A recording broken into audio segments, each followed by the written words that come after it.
quando a gente começa a ver esse processo de formação de vida, mas também formação militar e também formação política do Thomas Sankara, a gente vai ver que é muito curioso que a vida dele, ela vai sendo constantemente moldada por revoluções.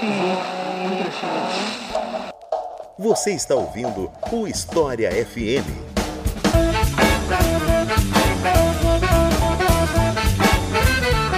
Salve, ouvintes do História FM, bem-vindos a mais um episódio desse podcast produzido pela Leitura Obriga História. Eu sou Iclis Rodrigues e hoje vamos falar sobre Thomas Sankara e a Revolução em Burkina Faso. Ou Thomas Sankara, se vocês quiserem chamar pela versão aportuguesada, digamos assim, né? Eu que tô sendo snob aqui.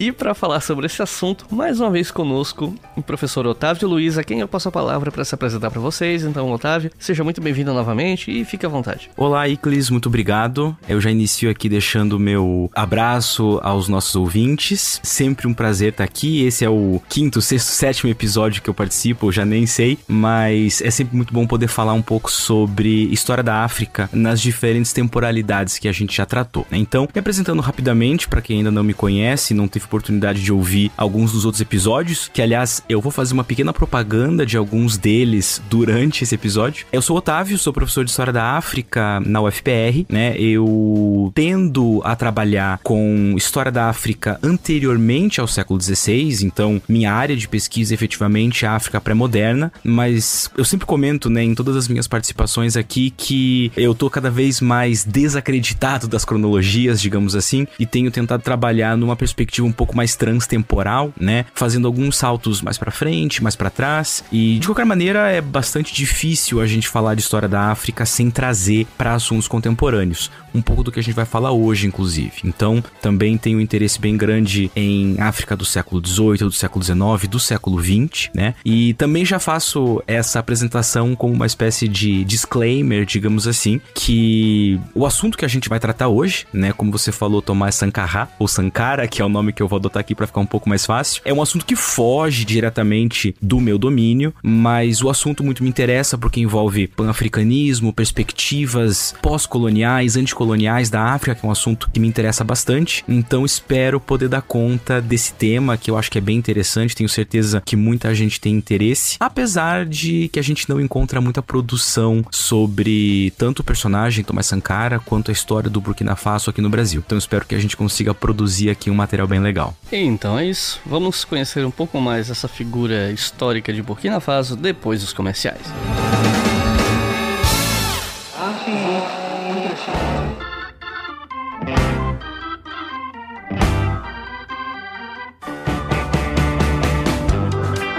Gente, hoje eu preciso pedir um favor pra vocês. Não tem nada a ver com dinheiro, nem nada do tipo. E é um favor que eu acho que até que alguns de vocês vão gostar, na verdade. Na descrição desse episódio, aí no aplicativo que você tá ouvindo, e no post desse episódio no nosso site, historiafm.com, vocês encontram um link para uma pesquisa de opinião com o público do História FM. Eu fiz uma pesquisa dessa em 2020, foi uma pesquisa bem bacana, assim, com várias perguntas para conhecer melhor o público, e entre elas tinham perguntas sobre escolaridade, sobre preferência de tema, de duração de episódio, enfim, uma forma mais coletiva e com dados mais empíricos, digamos assim, de entender como pensa o público do História FM.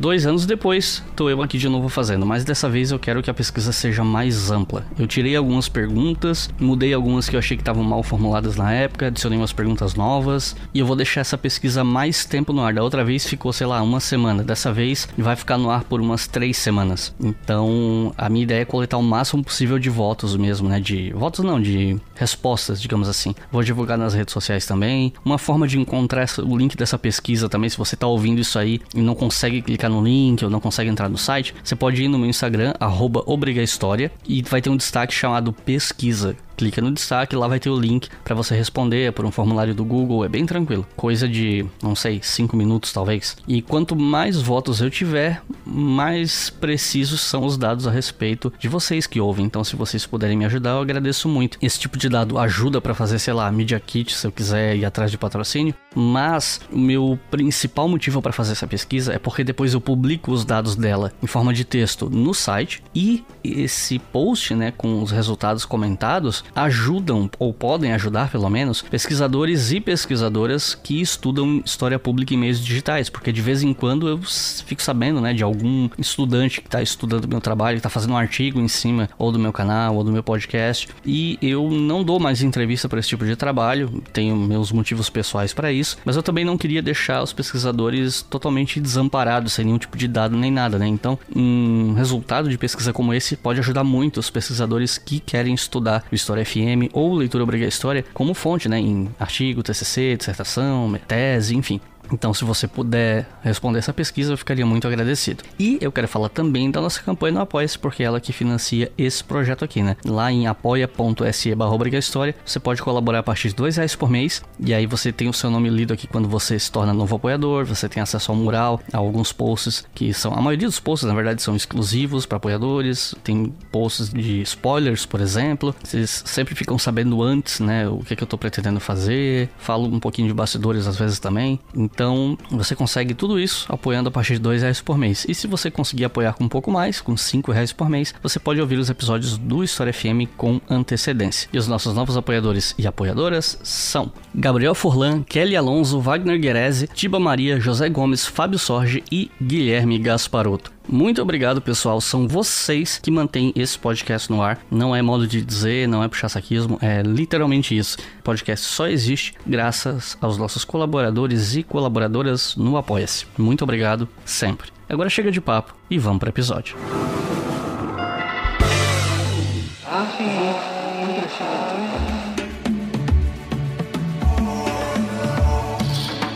Bom, pra gente começar esse episódio, eu acho que a gente precisa fazer um trabalho de situação geográfica aqui, né? Situar o pessoal que tá ouvindo no local, no cenário onde essa história vai se desenrolar, que é o Burkina Faso, que na época não se chamava Burkina Faso, né? Então, você pode contar um pouco sobre a história desse país para dar uma contextualizada sobre a colonização francesa e etc. Ou até mesmo antes, se você quiser falar um pouco da região antes da colonização, fica à vontade. Eu até acho que é legal a gente voltar um pouco, né? Voltar um pocão no tempo, porque Burkina Faso, efetivamente, com esse nome, ele é um país muito recente, né? O Burkina Faso, ele data de 1984, né? E até essa data ele era conhecido como Alto Volta, e por 20 anos ele foi conhecido como Alto Volta, né? Então, para alguns aqui dos nossos ouvintes, talvez se lembrem desse país como Alto Volta, ou se perguntarem pros pais, etc., vão ver que Burkina Faso é um país bastante recente. O Burkina Faso está localizado numa região logo ali ao sul do Mali, que, como a gente já conversou num outro episódio sobre o Império do Mali, essa região é um ponto de agitação, de movimento, enfim, de dinâmica política e étnica desde pelo menos o século VIII, né? Então, a gente está falando de uma região que tem um processo político, social, né, bastante longo. Então, muitos séculos de movimento histórico ali. Essa região do Burkina Faso, ela foi espaço ali de reinos de origem étnica Dogon, Fula, Mossi, e é esse último reino, o reino Mossi, ou é um espaço social de origem étnica Mossi, foi especialmente mais preponderante e vai marcar um pouco da história da região ao longo de muitos séculos até o momento de fundação do Burkina Faso em 1984. E alguns desses espaços políticos étnicos aqui que a gente falou, de origem Dogon, Fula, Mossi, eles eram chamados de Tenkodogo, Tsandoma, Ouagadougou, etc. Séculos depois, então a gente já está falando de século XVI, XVII, a região então do Burkina Faso, ali mais ao sul do Mali, teve uma relação mais ou menos turbulenta com o chamado Império Songhai, que foi uma força política muito importante de uma chamada modernidade africana. Em termos didáticos, o Império Songhai é a estrutura política que sucede o Império do Mali, né? Como eu comentei, a gente já conversou num episódio anterior. E ali depois do século XVII, parte do que hoje é o Burkina Faso estava sob o controle de alguns impérios islâmicos do oeste africano que começam a se estabelecer nesse período aqui que a gente está chamando de modernidade africana. Um desses impérios, que foi formado por volta de 1878, então a gente já está falando do século XIX, era o Império Assulo, que foi comandado por um chefe chamado Samori Touré. E o que hoje a gente chama de Burkina Faso estava então ali até o final do século XIX sob o comando de Samori Touré e de alguns outros chefes de origem Mossi que estavam nessa região desde muito tempo. Ou seja, a gente está falando de um espaço social e politicamente, como eu comentei, bastante bastante ancestral. A gente pode voltar até o século VIII para pensar nas evidências mais concretas de formações políticas nessa região, mas é do século XVI, XVII até o século XIX que a gente tem um aumento dessa dinâmica política, né? Com os impérios islâmicos, com isso aqui que a gente está chamando de modernidade africana. As coisas nessa região vão seguir nessa lógica até a Conferência de Berlim, né? Um outro assunto que a gente já tratou no episódio sobre a partilha da África. E as coisas então vão se alterar ali em 1888, quando um oficial alemão chamado Gottlob Krause, ele vai visitar essa região, ele vai fazer ali esse mapeamento imperialista colonial que a gente começa a ver no final do século XIX, feito pelos países europeus. E depois dele, a gente tem um inglês chamado George Ferguson, que vai para essa região também com esse intuito imperialista em 1894. Nesse meio tempo, entre o Gottlob Krause e o George Ferguson, a gente já vai ter os franceses se espalhando ao redor do que é o Burkina Faso, desde pelo menos ali o final dos anos de 1870. E nesse espaço de espalhamento pela região ao redor, os franceses, na formação do seu império colonial, né, então a gente já está falando de uma pré-partilha da África, digamos assim, eles vão submetendo algumas chefaturas Mossi e conseguem fazer isso especialmente ali a partir de 1896, e com isso eles invalidam os tratados que os ingleses e os alemães já estavam tentando estabelecer ali e se tornam a força imperialista que efetivamente passa a ter controle, influência e algum tipo de domínio sobre essa região. Só que, claro, como a gente também conversou no episódio da Partilha da África, o espalhamento do poder imperialista no finalzinho do século XIX, ele não é imediato, ele vai se construindo aos poucos, ele vai sendo costurado por diferentes regiões, por diferentes acordos, e nessa submissão dos Mossi em 1896, ainda ficava faltando a parte do território que hoje forma o Burkina Faso, que era do Império de Ouassoulo, aquele que a gente falou que era comandado por Samori Touré. E Samori Touré já estava em conflito com os franceses desde 1882. Né? Quer dizer, o Império de Ouassoulo, ele é formado 4 anos antes disso e imediatamente ele já entra em conflito com os franceses. A gente vai ver esse conflito se estender por um pouco mais de uma década, até 1898, que é justamente quando Samori Touré é capturado. Nesse mesmo ano de 98, os franceses e os britânicos eles vão fazer ali alguns acordos para acertar as fronteiras dessa região, e os franceses vão seguir submetendo alguns dos grupos locais que ainda estavam resistindo. Esse processo de submissão que os franceses fazem na região do Alto Volta, Burkina Faso, enfim, vai seguir até 1904, que é quando o governo francês ele já está bem espalhado por toda a região da África Ocidental, em especial pela região que era chamada de Senegâmbia e pela área ao redor do rio Níger. E a partir desse momento, já com um domínio mais ou menos bem estabelecido no comecinho do século XX, o governo francês ele vai fazer um processo de reorganização das suas colônias, né? É um momento em que a gente pode dizer que a África Ocidental já está submetida ao governo imperialista colonial francês. Nesse processo de reorganização, a França vai criar a colônia do Alto Senegal e Níger em outubro de 1904, e aí que a gente pode dizer que efetivamente começa a história colonial do que viria a ser Burkina Faso. Em outubro de 1904, quando essa região ela ganha contornos mais semelhantes ao que a gente tem hoje. Como a gente viu até então, partes do Burkina Faso faziam partes de diferentes espaços políticos, de chefaturas Mossi, do Império de Ouassoulo, etc. Só que desde o momento que se forma essa colônia do Alto Senegal e Níger, ou seja, desde 1904, com o estabelecimento da estrutura efetiva colonial francesa, a gente vai ver uma série de resistências locais ao governo colonial. Essa é uma região que estava composta por todo o período da modernidade africana por impérios islâmicos. O que isso quer dizer? Esses impérios islâmicos, eles são as forças políticas que oferecem bastante resistência ao processo colonial. A gente tem que pensar que esses impérios islâmicos que se formam nas regiões do que antes era Império do Mali, Império Songhai, etc., eles são organizados, bastante militarizados. Ali, a partir de um dado momento, no século XVI, XVII, XVIII, eles são marcados por movimentos que a gente poderia chamar de jihad, que é a guerra santa para os contextos de religiosidade e política islâmica.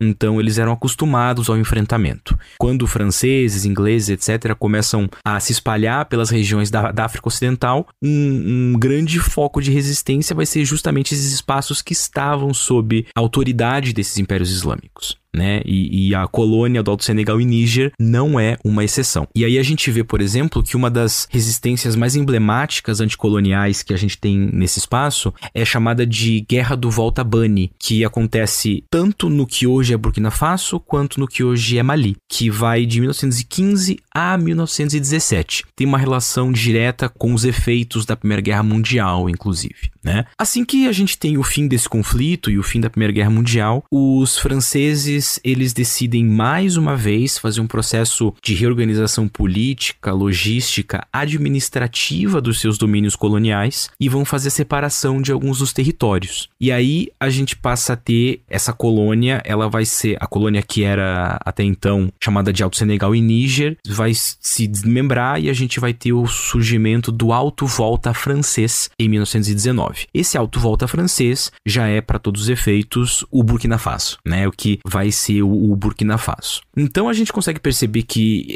no meio de todos esses processos reorganizativos franceses, já havia uma constante preocupação com a dinâmica militar nessa região. Historicamente, socialmente, a resistência que os franceses encontravam nos espaços ali da África Ocidental, do Burkina Faso, etc., já eram bastante preocupantes.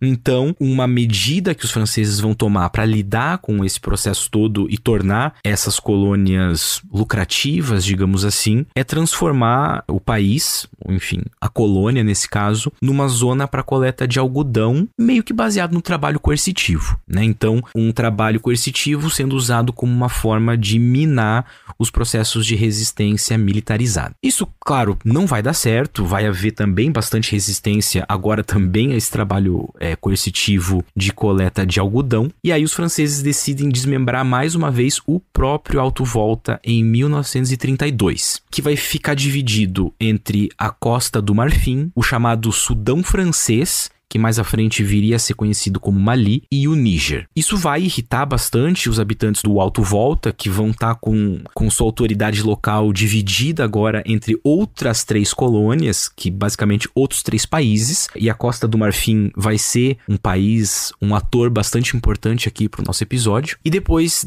da pressão dos habitantes do Alto Volta, a França mais uma vez reorganiza essa colônia ali em 1947, depois da Segunda Guerra Mundial, tá? E aí vão se passar menos de 10 anos dessa terceira, quarta reorganização francesa, e o imperialismo francês, né, o Império Colonial francês, ele vai se deparar com problemas muito graves na Argélia, né? Por quê? Porque a gente vai ter o começo da Guerra da Argélia em 1954, e em 1956, a França começa a passar uma nova legislação para a organização das suas colônias. Então aqui, em grande parte por conta da Guerra da Argélia e dessas novas políticas coloniais francesas que vão surgir ali em 1956, a gente vai ter o início de um processo a gente pode falar de maior autonomia política para algumas das colônias, é uma espécie de processo de independência das colônias francesas que vai se iniciando por ali, e justamente é nesse momento que o Alto Volta vai ganhar essa autonomia. Então ele primeiro vai ter bastante autonomia em 1958 e vai se tornar independente em 1960, né, que alguns anos depois do fim da Guerra da Argélia, que é o grande marco na história colonial francesa, né? Daria toda uma outra discussão aqui, mas a Guerra da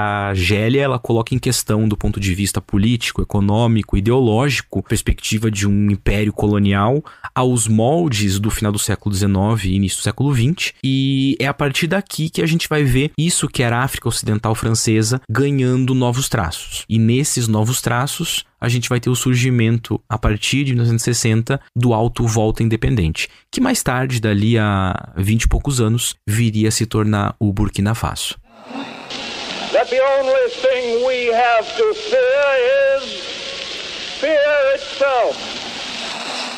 E assim como outros países, né, o Alto Volta ele conseguiu dar um início ali a um processo revolucionário e de independência, no caso de independência já ali na década de 1960 e tal. Então, eu queria saber como é que foi a independência de Burkina Faso e depois que ele se torna independente, por que rola tanta troca de poder até o Sankara chegar no poder, né? Então, pra gente entender um pouco mais esse contexto de independência do Alto Volta, a gente tem que recuperar algumas informações e entender um pouco do contexto mais amplo dessa região, que eu aludi rapidamente na pergunta anterior. Uma coisa que é importante de lembrar é que o país Alto Volta, nesse momento, ele tinha uma maioria étnica, né? Eu comentei que que o grupo étnico Mossi era bastante importante para o nosso contexto. Só que os Mossi, apesar de serem os principais, eles não eram os únicos grupos etnossociais, digamos assim, da região. Então, quando a França dissolve o Alto Volta lá na primeira metade do século XX, isso vai causar um impacto na política local bastante intenso, né? Por quê? Porque a influência de personagens de diferentes locais acaba se estendendo ou se diminuindo para áreas maiores ou menores.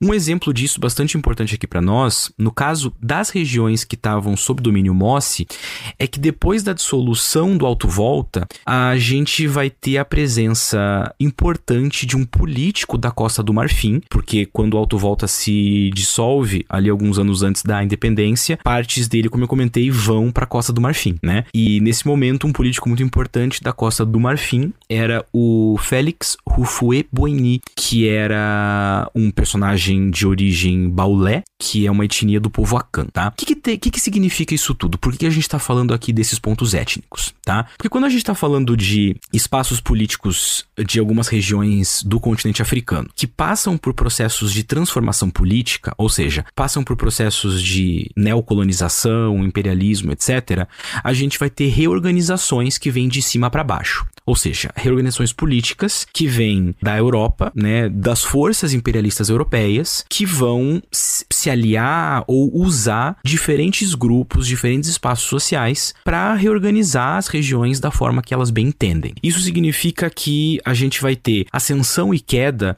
de diferentes grupos étnicos que, possivelmente, em várias regiões, tinham as suas estruturas políticas e os seus campos de domínio mais ou menos equilibrados e bem estabelecidos, né? Então, os Mossi, por exemplo, eles vão perder bastante do seu espaço político para grupos de origem Akan, que são diferentes e que, na verdade, estão ali muito mais presentes na Costa do Marfim. Isso vai gerar algumas diferentes estruturas políticas, diferentes filiações, vai causar um certo tipo de dinâmica, né? E aí, sem entrar em detalhes muito exaustivos, mais ou menos ali a partir de 1954, a gente vai vendo a formação de diferentes grupos políticos, alguns deles filiados a questões étnicas, e esses grupos vão disputando autoridade, né? Então, nesses 6 anos que separam essas novas condições políticas ali de 54 e a independência em 60, a gente tem muitas situações internas, até mais do que situações externas para lidar. Eu digo isso porque quando a gente está falando de independências africanas, a gente tende a pensar, talvez por conta de pontos de vista anticoloniais, que espera-se que a gente tenha hoje, há uma impressão de que a gente está sempre lidando com colonialismo e anticolonialismo,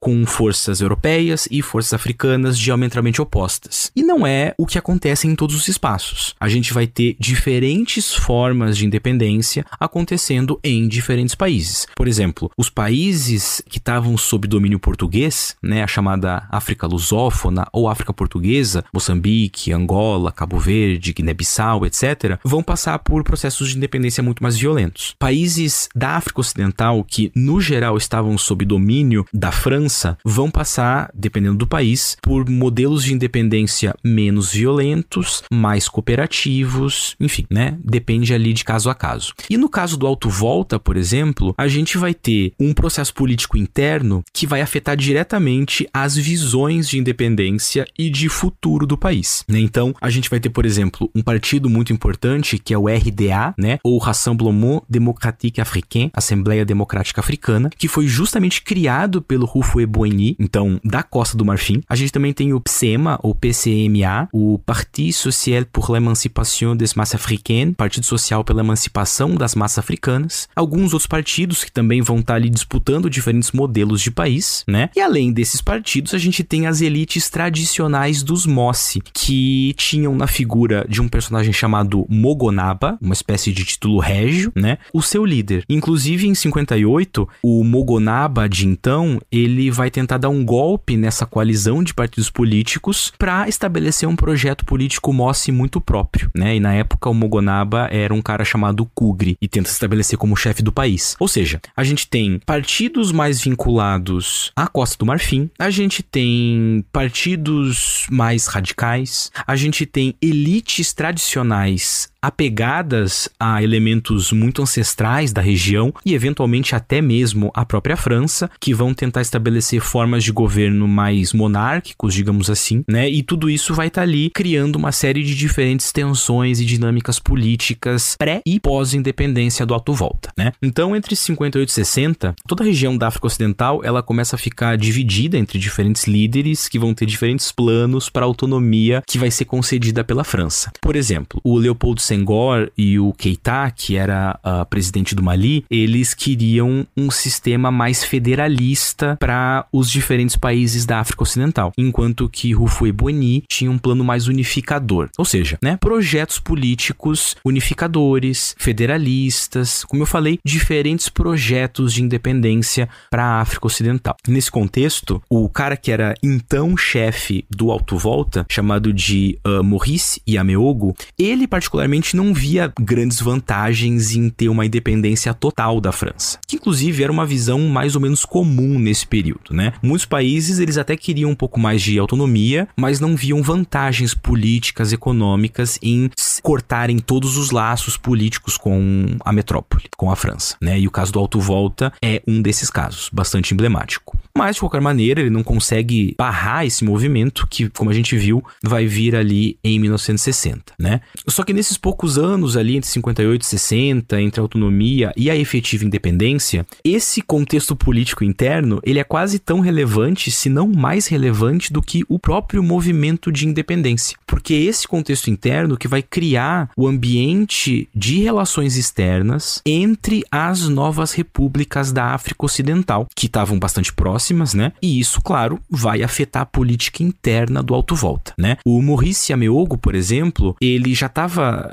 metido com política desde o final da década de 1940 e ele assume a presidência do Alto Volta autônomo em 58 e ali em 60 ele já tinha então fechado vários partidos e assegurado sua autoridade. Ou seja, a gente já estava lidando com uma situação de fechamento político e um pouco de instabilidade, né? E aí o que vem a partir daí e que vai explicar um pouco desses movimentos todos é um assunto que é um pouco mais complexo, porque ele vai ter duas dimensões para a gente pensar ele. Vai ter uma questão de posicionamento neocolonial do Ocidente, que vai estar afetando a região, obviamente. Então, depois das independências africanas, a gente tem esse movimento que a gente poderia chamar de neocolonialismo, que a gente vai falar um pouquinho mais à frente. E a gente também vai ter as questões internas de cada país, né? Questões internas com suas facções políticas, com diferentes grupos socioétnicos ou etnossociais e, claro, a relação entre os diferentes países que vão formar esse cenário da África Ocidental, né? No caso interno do Alto Volta, o Maurice Yameogo, ele, como a gente viu, nunca foi a favor de uma independência. Então, quando a independência vem, ele vai manter o governo dele com alguns interesses franceses em mente. Ele vai tentar manter essa relação boa com a França e, por conta disso, ele vai começar a sofrer muita resistência popular. Ao mesmo tempo, no caso externo, com o paulatino fim desses impérios coloniais imperialistas, a Europa e depois, ou na verdade durante isso, os Estados Unidos também, eles vão assumindo políticas monetárias, né? Então é uma forma de controle mais indireto que vão acabar ajudando a fomentar a instabilidade em muitos países da África, né? O que também é um ciclo colonial, mas enfim, como eu disse, a gente ainda vai poder conversar um pouquinho sobre isso. Mas de qualquer maneira, por conta dessas resistências e dessas tensões externas e internas, o Maurice Yameogo, ele vai ser deposto em 1966 e a partir dali a gente vai ter uma sucessão grande grande de golpes militares ou de golpes militares civis, até a gente chegar aqui no nosso personagem, o Thomas Sankara, né? Inclusive, mesmo depois do Thomas Sankara, esses movimentos políticos de golpe militar ou golpe civil militar, eles vão continuar, né? Thomas Sankara vai governar por pouco tempo, inclusive. Então, é até um pouco difícil apontar uma causa para esse tipo de instabilidade, porque a gente tem uma multiplicidade de fatores, né? Essas relações coloniais, pós-coloniais africanas e a consequente instabilidade que a gente vai ter depois, tanto interna quanto externa, elas são sempre muito plurais. É muito difícil a gente ver movimentos simplistas nesse caso. E aí, há um historiador chamado Pierre Engelbert, que ele tem uma proposta de análise para tentar explicar um pouco dessa instabilidade, né? Segundo ele, o Burkina Faso ele vai ter um certo desbalanço entre sociedade civil e sociedade política, que é um desbalanço causado por falta de consenso, né? E aí, por conta dessa falta de consenso, a sociedade política, ela não consegue legitimidade perante a população, justamente por não conseguir criar consenso, e a população também não tem força para oferecer alternativas políticas. E aí o que ele coloca é que há uma falta de maturidade institucional que consiga dar suporte para uma governança efetiva no Burkina Faso. Um dos motivos para a gente ter golpe atrás de golpe. Isso valeria para vários países do continente africano que passam por um processo de terraplanagem imperialista, digamos assim, né? Em que durante um pouco mais de meio século, as estruturas políticas imperialistas coloniais europeias, elas vão reorganizar as sociedades africanas de uma tal maneira que vão se criar muitos descompassos entre elites tradicionais, elites coloniais, interesses econômicos, interesses políticos, e tudo isso vai explodir de forma muito intensa depois das independências, né? Porque quando se mantém a presença europeia amigável, se mantém também uma política monetária severa. Quando não se mantém relações políticas amigáveis com os países europeus, há também um peso econômico a ser pago e tudo isso vai gerando instabilidade. Então, maturidade institucional, eu diria que é um dos problemas que advém desses espaços que passaram por histórias, por contextos coloniais, imperialistas. E o Burkina Faso, ele acaba estando muito bem colocado, né, como um exemplo desses problemas aqui nesse contexto que a gente está conversando.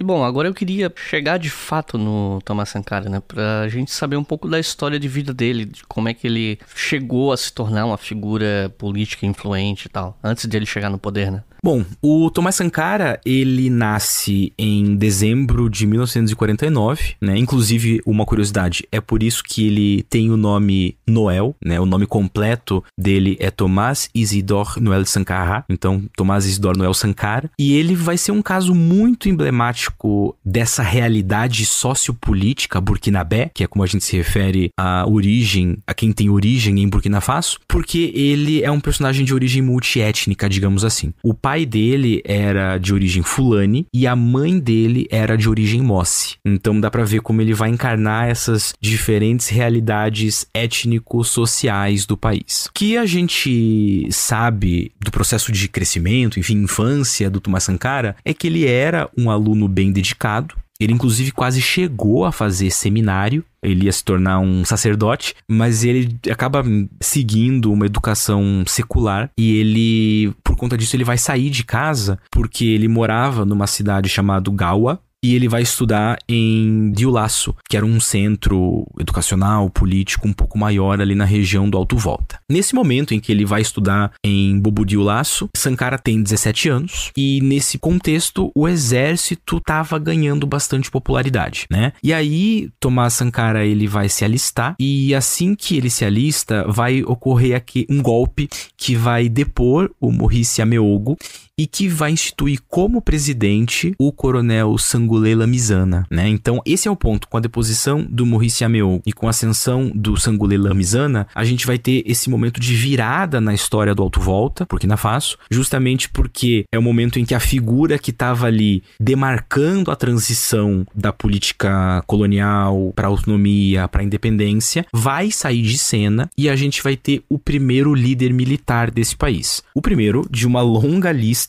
de líderes militares que vão vir. E aí, então, a formação formação militar do Sankara, ela envolveu aulas com professores que eram muito engajados politicamente, e é nesse contexto de educação politicamente engajada, de formação militar, de ebulição política no Alto Volta, que o Sankara vai ter bastante contato com as ideias que discutem imperialismo, com as ideias que discutem neocolonialismo, com processos de revolução, com leituras comunistas e com movimentos de libertação da África. E tudo isso vai, obviamente, estar absolutamente presente na formação da cultura ideológica, né, da ideologia do Sankara, que também, obviamente, vai estar muito presente na sua atuação política, né? E aí, nesse meio tempo, ele vai ser enviado como soldado para Madagascar para fazer alguns treinamentos e para virar oficial. E enquanto ele está em Madagascar, ele vai ser testemunha de uma revolta popular que vai surgir contra o presidente lá, e ele vai começar a partir daí a ler bastante Marx e Lenin, né? E quando a gente começa a ver esse processo de formação de vida, mas também formação militar e também formação política do Thomas Sankara, a gente vai ver que é muito curioso que a vida dele, ela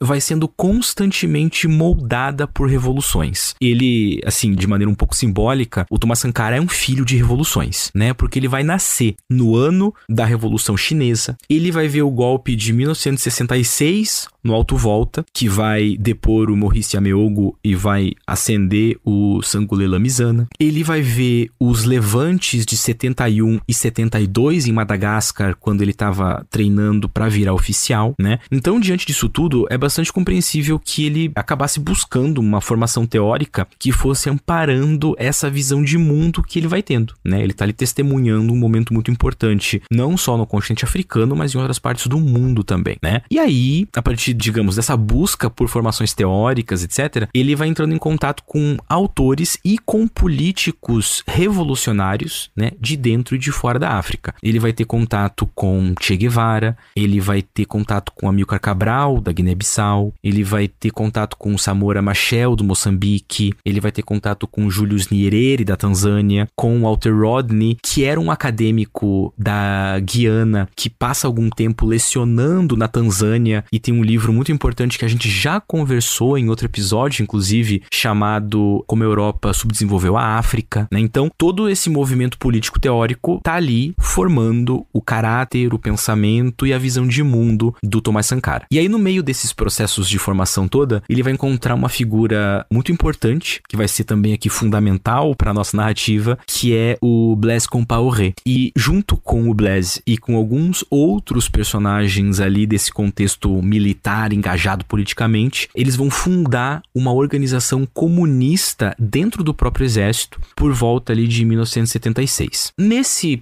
momento, a gente já tá falando de um Thomas Sankara que era relativamente famoso no exército por conta da atuação militar que ele teve em alguns conflitos que já haviam acontecido. Ele se destacou bastante, ganhou fama, mas ele também era visto de forma bastante celebratória, digamos assim. Ele era um pouco famoso também na capital do Alto Volta, cidade de Ouagadougou, porque ele tinha uma banda de jazz onde ele tocava guitarra. Então, há um senso de carisma e de influência cultural muito importante no Thomas Sankara, que vai ser bem interessante da gente discutir um pouco também, né? E aí, durante esse processo todo, nesse meio tempo, o coronel Lamizana, que havia dado o golpe no Maurice, ele também vai sofrer um golpe militar em 1980, e aí quem vai assumir o governo é o Saïd Zerbo, que também era coronel. E no governo do Saïd Zerbo é que o Sankara vai começar sua vida política, tá? Ele vai ser colocado como ministro da informação em 1981, só que ele vai assumir imediatamente um posicionamento muito mais libertário, muito mais radical do que o do seu governo. E aí ele vai acabar deixando o cargo de ministro da informação por vontade própria mesmo, menos de um ano depois ali. E aí, em 1982, poucos meses depois que ele deixa o cargo de ministro da informação, vem um outro golpe militar. O Saïd Zerbo é deposto e aí vai vir a presidência de um médico e major do exército chamado Jean-Baptiste Ouedraogo, que também tem uma certa feição, pelo menos vai ver alguma vantagem política no Sankara e vai apontar ele como primeiro-ministro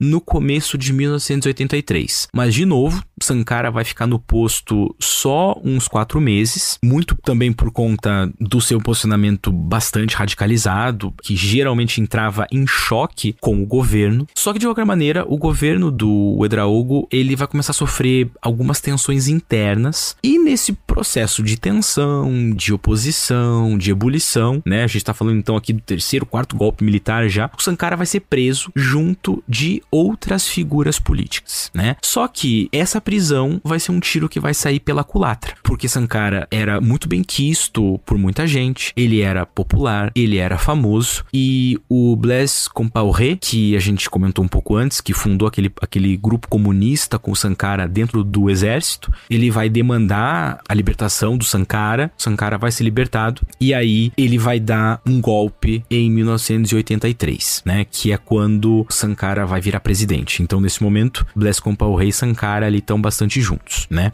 Alguns motivos dessa tensão que vão fazer o Sankara ser preso durante o governo do Ouedraogo é a resistência anticomunista que a gente vai ver nesse contexto todo. A gente tá falando então de Guerra Fria, a gente tá falando de bipolarização do mundo, etc, né? O Sankara tinha uma aproximação com a Líbia que não era muito bem vista pelos burkinabés nesse momento, e a gente vai falar um pouquinho mais sobre isso. E também havia influência de um conselheiro francês do presidente François Mitterrand, chamado de Guy Pen, que sugeriu, inclusive, ele era próximo do Ouedraogo, que Sankara fosse tirado do cenário político, né? E por isso ele é preso. Mas, enfim, como eu falei, tudo isso dá muito errado pro Ouedraogo, e a gente vai ver todo esse processo de tentativa de afastar o Sankara do governo, culminar, na verdade, com a ascensão do Sankara ao governo, quando ele vira presidente ali em 1983.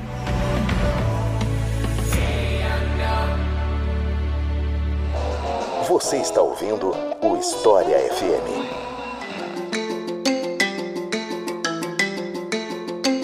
Bom, agora a gente já falou da ascensão do Thomas Sankara, né? Então eu queria começar a falar sobre o governo dele mesmo, né? Como é que ele começou a mudar as coisas no país, sobre a mudança de nome, sobre as principais medidas que ele adota para transformar o país depois de tantos golpes, tanta efervescência política, enfim.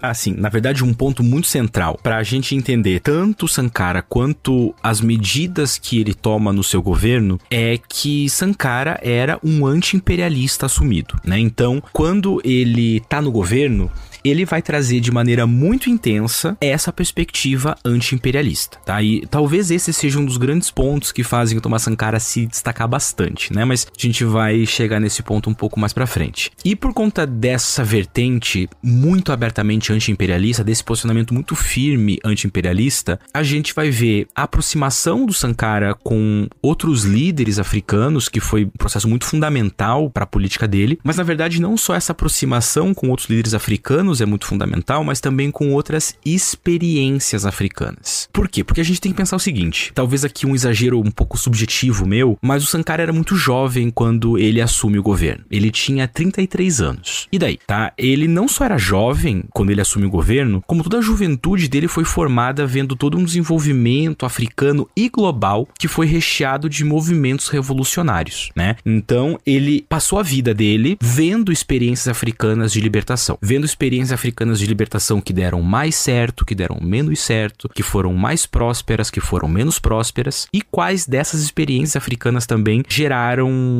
posicionamentos políticos ideológicos aos quais ele se vinculava, né? Então, de início, a gente já percebe, então, por essa aproximação com experiências africanas, experiências globais e anti-imperialistas, a gente já percebe o tipo de estrutura política que o Sankara idealizava quando ele chega ao poder, né? Inclusive, talvez a gente até possa falar que ele tinha uma visão mais baseada, inclusive, em experiências internacionais anti-imperialistas do que nas experiências etnossociais próprias do Alto Volta, né? Então, ele talvez seja mais formado por um contexto externo do que interno ao Alto Volta, né? Então, a gente sabe que o Sankara, ele se via como um revolucionário, ele era um grande admirador de Fidel Castro e Che Guevara, mas ele era, na verdade, um grande admirador da ideia política que Cuba representava, né? Como um todo, Cuba Cuba era, pro mundo revolucionário anti-imperialista, mas especificamente para Thomas Sankara, uma pequena ilha que se sustenta contra o imperialismo. E é um pouco disso que a gente vai ver o Sankara tentar trazer para a visão política dele. É um pouco desse processo anti-imperialista revolucionário. O Sankara, ele tinha uma aproximação com a carreira política de um personagem chamado Jerry Rawlings, do Ghana, que era um líder bastante importante, de Samora Machel e Amílcar Cabral, como eu já comentei, né? Mas uma influência que vai ser bastante importante pro Sankara vai ser a relação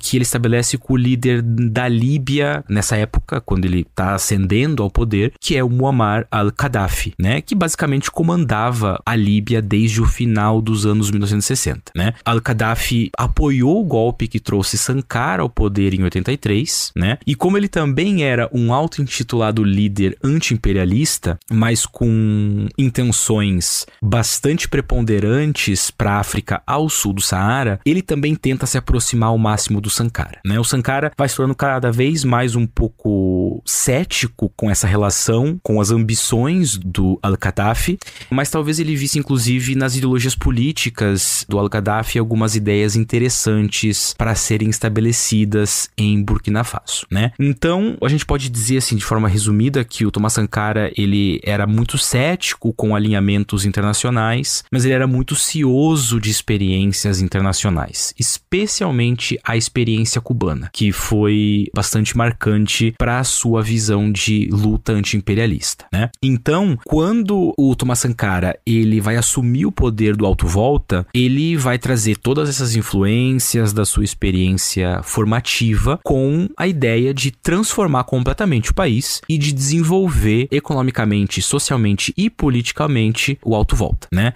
Então, logo que ele assume o poder, ele faz um discurso de orientação política, né? Chamado de DOP, que é uma espécie de... é um discurso documento oficial em que ele estabelece as bases ideológicas e estruturais do governo, né? E ele via o seu próprio governo, que ele vai chamar de Conselho Revolucionário Nacional, como um governo de experiência anti-imperialista. Nesse discurso de orientação política, ele vai chamar também para a criação de comitês de defesa da revolução, os CDR, que nas palavras do próprio Sankara deveriam ser vistos como, e aqui eu faço uma rápida citação do discurso de orientação política, né? Abre aspas. Como uma tropa de choque que pode atacar qualquer área de resistência. Eles nos farão um país revolucionário. Eles levarão a revolução a todas as províncias, a todas as aldeias, a todos os negócios públicos ou privados, a todas as casas, a todos os lugares. Os militares do CDR devem assumir novas formas de ver as coisas e novas formas de se comportar para dar o exemplo ao povo. Ao fazer a revolução, devemos ao mesmo tempo transformar nossas próprias qualidades pessoais. Sem essa transformação pessoal daqueles que se propuserem a construir a revolução, será praticamente impossível criar uma nova sociedade que não se baseie na corrupção, no roubo, na mentira e no individualismo. Temos que alinhar nossos atos com nossas palavras e estudar nosso próprio comportamento para não estarmos abertos ao ataque dos contra-revolucionários. Fecha aspas. Então, o Thomas Sankara está genuinamente preocupado com esse movimento ideológico que vai dar o tom do seu governo, né? E ele achava também que esses CDR, né, esses comitês de defesa da revolução, eles deviam transformar todas as bases do país. Então, deviam transformar o exército, deviam transformar as políticas voltadas para as mulheres, eles deviam ajudar a reconstruir a economia, né? E isso, esse tom, então, de reconstrução, de transformação, ele vai denotar a maneira com que o Sankara traz para sua política uma tentativa de renascimento, né? Uma nova forma de ver as coisas. E o grande símbolo, talvez, dessa nova forma de ver as coisas é que ele vai mudar o nome do país. E aí, finalmente, a gente vai ter o surgimento, em 1984, do Burkina Faso, um termo que significa a terra do povo digno, né? Unindo palavras de duas das línguas regionais. Então, junto dessa transformação ideológica, de comportamento, de posicionamento revolucionário, de defesa contra os movimentos antirrevolucionários, uma das preocupações mais imediatas do Sankara era justamente reforma agrária, reforma educacional, construção de infraestrutura e acesso médico à população. Então, bandeiras políticas que fazem muito sentido hoje ainda, inclusive. Ou seja, a reforma total do país, agora do Burkina Faso, é que era a bandeira principal do Sankara, né? Por quê? Porque a gente tá falando de um governo que é um governo bastante idealizado e visto como sendo constantemente revolucionário, né? Então, a ideia de um governo dinâmico em constante processo de construção da revolução é o tipo de governo que o Sankara vai tentar estabelecer. E ele tá aqui inspirado em outros modelos, por exemplo, o modelo cubano, para ele é bastante importante, né?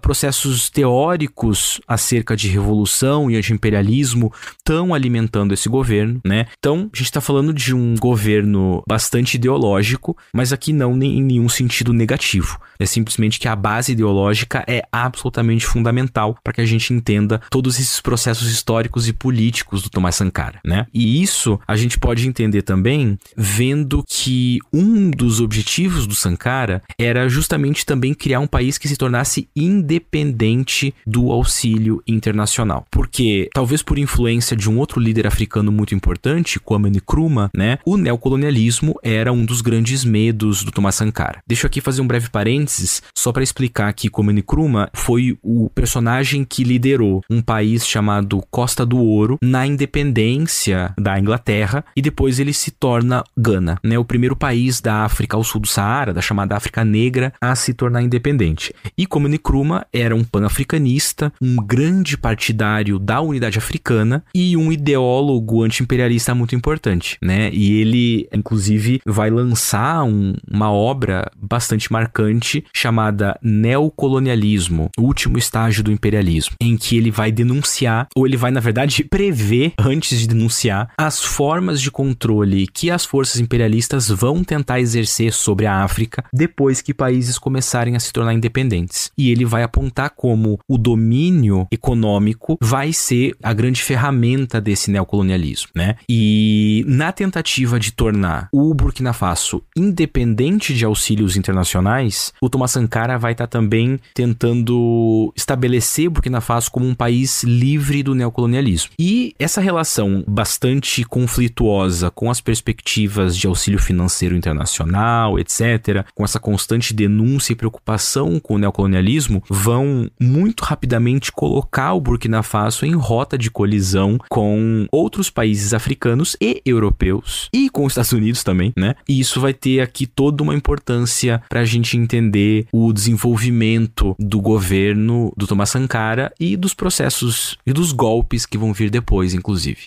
Essas mudanças e tudo isso que o Sankara estava colocando em prática meio que colocou em cima dele essa pecha de um Che Guevara africano e tal. Esse tipo de comparação às vezes pode soar meio...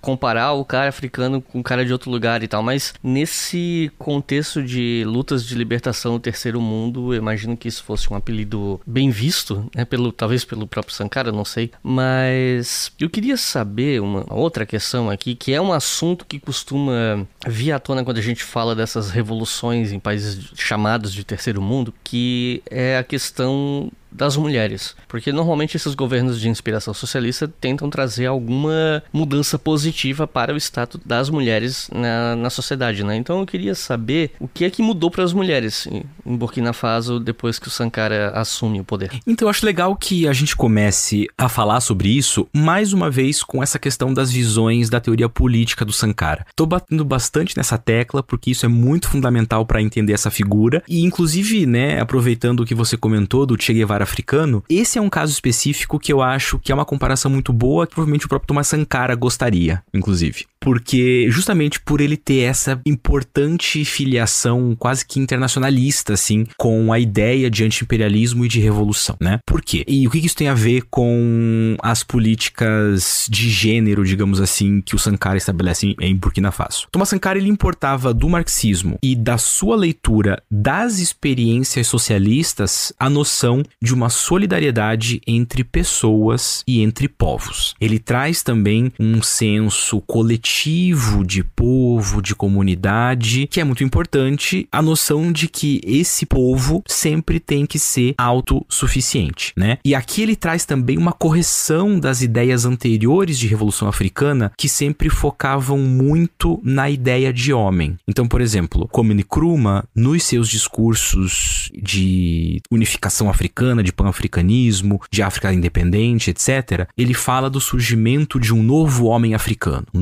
O homem africano que seria assim, assim, assado, preparado para os desafios do neocolonialismo, para reerguer o continente, etc. E aí o Thomas Sankara traz um pouco dessa correção, justamente vendo esse senso de solidariedade entre pessoas, esse senso de comunidade que inclui também mulheres, né? Então, enquanto o Kwame Nkrumah está focando na ideia do homem africano, Thomas Sankara, ele vem com a ideia do homem e da mulher africana, ou mais especificamente do homem e da mulher burkinabé, né? E a gente, por conta disso, né, a gente pode olhar a condição das mulheres no Burkina Faso, tanto do ponto de vista prático, quanto do ponto de vista teórico, né, levando um pouco em consideração essa discussão. Então, quando a gente começa pelo ponto de vista teórico, o marxismo, a visão marxista do Thomas Sankara vai mostrar que a opressão de gênero é um aspecto que barra a revolução. Então, para o Sankara, se há uma opressão de mulheres em um país, esse país vai estar barrado de ter uma revolução, né? Ou seja, não pode haver revolução enquanto há opressão, inclusive opressão de gênero, né? E era uma coisa que acontecia no Burkina Faso e é uma preocupação bastante importante do Thomas Sankara. Do ponto de vista mais prático, a gente pode falar um pouco das condições sociais, tanto na capital, Ouagadougou, quanto no interior do Burkina Faso. Que a gente está falando de sociedades de cunho bastante patriarcal, com práticas consideradas pelos revolucionários africanos como práticas tribalistas, né? Vai haver aqui uma questão que opõe tribalismo contra pan-africanismo, opressão tribal contra emancipação, e aqui o termo tribal é um termo que a gente vai ver sendo usado pelos próprios líderes africanos revolucionários, né? Essas práticas consideradas tribalistas, elas envolviam submissão feminina, obediência, restrição de trabalhos e papéis sociais para mulheres, né? E além de algumas outras práticas que o Sankara considerava como violadoras, como, por exemplo, escarificação do corpo, que é criar símbolos no corpo a partir da criação de cicatrizes, né? A mutilação genital, que é recorrente em diversas sociedades tradicionais africanas, e o processo de perfuração dos lábios e do nariz, que o Sankara não gostava nem um pouco, né? Achava que eram práticas que violavam os corpos femininos e por isso deviam ser banidas, porque eram símbolos de um passado que não era o que o Burkina Faso gostaria de ter no seu futuro, digamos assim, né? E ele vai constantemente comentar que essas práticas tradicionais, consideradas tribalistas, elas eram de valor dúbio, né? Enquanto que essas práticas universais do imperialismo eram por natureza opressivas, né? Então nenhuma delas traria nem as práticas comuns do imperialismo, do papel de gênero, nem as práticas tradicionais dos grupos étnicos do Burkina Faso trariam qualquer efeito para uma revolução. Então ele vê, né, tanto uma questão de cunho ideológico quanto de cunho prático na transformação do tratamento das mulheres no Burkina Faso. Tudo isso era pensado para a revolução, né? E essa visão, ela é expressa em diversos discursos, né? E na questão prática, o Sankara, ele vai proibir mutilação feminina, ele vai proibir poligamia masculina, ele vai proibir casamentos forçados, né? E não só isso, mas ele vai trazer um número inédito, não só para a África, mas para o mundo inteiro, de mulheres para os seus gabinetes revolucionários, e ele vai estabelecer políticas de incentivo ao estudo e ao trabalho não doméstico. Inclusive, há um dado momento em que ele estabelece um dia em que só os homens vão fazer trabalhos domésticos para que eles entendam o tipo de realidade que mulheres enfrentavam, né? Então, aqui políticas emancipatórias, de estudo, de trabalho, de política, que não estão só nos discursos. Ele vai tentar trazer isso para o aspecto revolucionário prático também, né? Para os gabinetes revolucionários. E tanto é que o Thomas Sankara, ele vai ser o primeiro líder africano que vai recrutar mulheres para o gabinete central e o primeiro líder africano a alistar mulheres no exército. Isso, se a gente não levar em consideração um processo histórico que a gente conversou em outro episódio, né, sobre o reino do Dahomey, onde a a gente falou um pouco sobre as mulheres guerreiras, né? Mas aqui é um outro tipo de processo histórico. Aqui a gente tá falando de alistamento, de um processo muito mais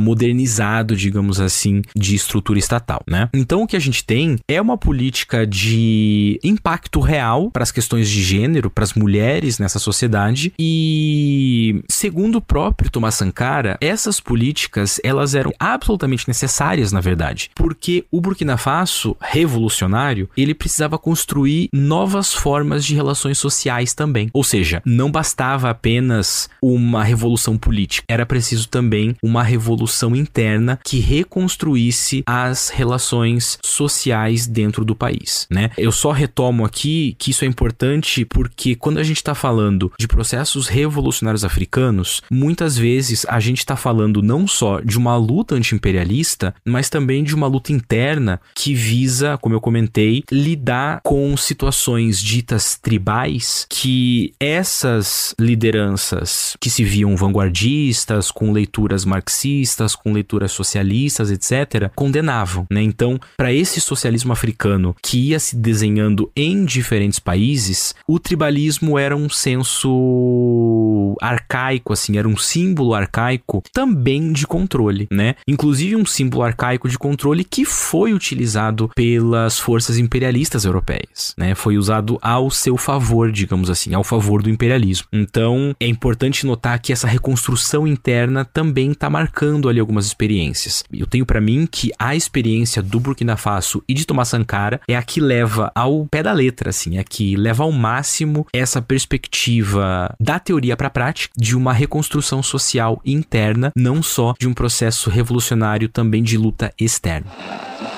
Después de 3 intentos fallidos, Allende llegaba a la moneda y algunos, como el presidente Richard Nixon, no disimularon su contrariedad. Bom, até onde eu sei, o Sankara ele é considerado um panafricanista. Então eu queria pedir para tu explicar o que é panafricanismo, como é que o Sankara se insere nesse contexto, nessa ideia. Essa é uma pergunta muito legal porque nos traz para um assunto, é legal para mim pelo menos, porque nos traz para um assunto que eu acho bastante importante, muito central para entender diversos aspectos históricos, tanto da África quanto das diásporas africanas a partir da abertura do Atlântico, por exemplo, que é o panafricanismo, né? Então, que eu vou fazer um pequeno parênteses só para explicar um pouco a história desse conceito de panafricanismo, para que a gente entenda como que ele chega no Sankara e a maneira com que o Sankara reconstrói um pouco desse panafricanismo e basicamente constrói um panafricanismo sankarista, digamos assim, tá? Então, primeiro, o que é panafricanismo? Panafricanismo é um conceito que vai começar a surgir, talvez não diretamente com esse nome, mas a gente vai ver raízes desse pensamento panafricanista ainda no século XIX, mas não especificamente no continente africano, mas na diáspora, ou seja, nas Américas, né? Vão começar a surgir diversos intelectuais e pensadores negros que vão tentar unificar experiências de negritude, tanto no continente americano quanto no africano, e vão estabelecer essa ideia de que é preciso haver um processo, enfim, de aproximação e solidariedade e reforço de identidades negras no mundo, né? Ali no começo do século XX é que o panafricanismo vai ganhar uma definição um pouco mais precisa, vai ganhar esse nome e vai se transformar numa espécie de proposta política, né? Quando surgem os primeiros congressos panafricanistas. Inclusive, um dos grandes pais do panafricanismo enquanto conceito, enquanto processo político, digamos assim, é o Du Bois, que é um intelectual negro estadunidense muito fundamental para debates de racialização, de negritude, etc, né? Então, num primeiro momento, o panafricanismo, ele é um conceito da diáspora para tentar dar sentido para a experiência histórica dos sujeitos diaspóricos e para aproximar esses sujeitos diaspóricos do continente africano a partir de sua negritude. Ali por volta dos anos 40, 50, um pouquinho antes até, a gente vai ter alguns personagens do continente africano indo estudar na França, em outros países. Eles vão começar a ter mais contato com o panafricanismo, vão fundar outros movimentos, como movimentos culturais. Há um bastante importante chamado Negritude, fundado por Aimé Césaire, que é um personagem diaspórico, e por um líder africano, o Leopold Senghor, que eu mencionei um pouco antes, que que vai ser o primeiro presidente do Senegal. E aí a gente começa a ver o pan-africanismo chegando mais intensamente no próprio continente africano, né? E o tom que o pan-africanismo vai ganhar na África a partir desse momento é o pan-africanismo político de unidade africana. É pensar o continente, a parte ao sul do Saara em especial, mas de qualquer maneira todo o continente, como uma grande unidade cultural que compartilha raízes culturais e que, portanto, tem que trabalhar em conjunto, né? Há um historiador muito importante desse contexto pan-africanista, que é o Cheikh Anta Diop, que vai lançar uma série de livros afirmando que todos os negros da África, eles vêm de uma mesma origem ali que se dá no norte da Etiópia, no Egito, e que boa parte das culturas antigas advém, inclusive, da cultura negra do Egito. Isso vai gerar uma série de outros posicionamentos teóricos, como afrocentrismo, etc. Mas, enfim, a gente vai ter esse pan-africanismo funcionando como uma espécie de ferramenta unificadora, primeiro, de identidades de negritude na diáspora e no continente, mas depois, ali em especial a partir dos anos 50, 60, como uma ferramenta unificadora política propriamente africana, né? E aí, quando a gente está pensando o pan-africanismo do Sankara, a gente já está vendo uma outra variação que significa pensar não só os processos de unificação, mas também um posicionamento anticolonial, anti-imperialista e revolucionário. Por quê? Porque o pan-africanismo do Sankara está muito ligado com essa experiência de criar uma nova realidade, que era justamente uma das propostas de um grande pan-africanista que eu já citei antes, que é o Kwame Nkrumah. O Kwame Nkrumah é quem coloca essa grande ideia de uma única África, né? De uma África politicamente unificada, e que iria criar um novo sujeito africano. Então, não só um sujeito ganense, um sujeito burkinabé, um sujeito nigeriano,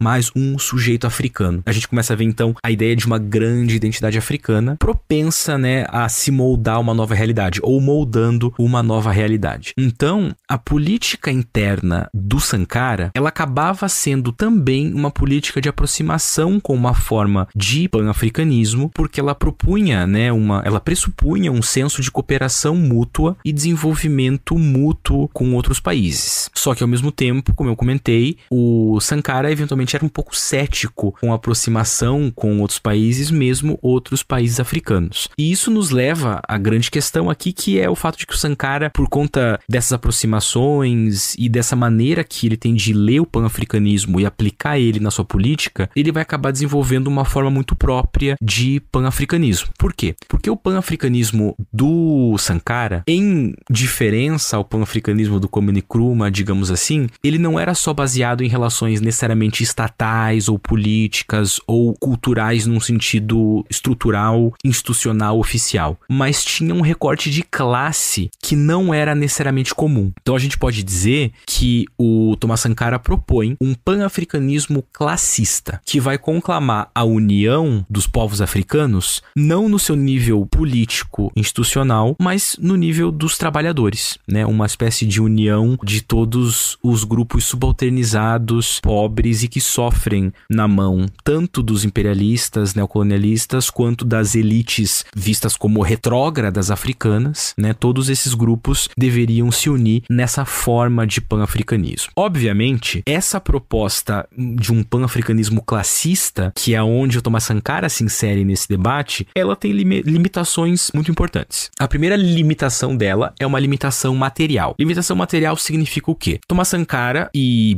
Burkina Faso, nesse momento, não tinham condições materiais, ou seja, condições econômicas de financiar essa forma de pan-africanismo classista, né? Então, não havia maneiras de que Burkina Faso financiasse, ajudasse ou fomentasse esse movimento de trabalhadores pan-africanistas. E, por outro lado, havia uma limitação política também, porque a gente está falando de um líder de um país, então Thomas Sankara liderando o Burkina Faso, falando de um pan-africanismo voltado para classes trabalhadoras, e não necessariamente para classes políticas. A gente pode imaginar como presidentes e líderes de outros países iriam encarar essa proposta, né? Então, a gente vai ver que países com os quais Burkina Faso tinha rivalidade, como a Costa do Marfim, jamais iriam aceitar muito bem essa proposta, não é? Porque iam ver esse modelo de pan-africanismo classista, sankarista, como uma forma de minar a autoridade política dos líderes locais e de colocar Thomas Sankara como uma espécie de líder internacional, né? Já que ele é que estava conclamando a união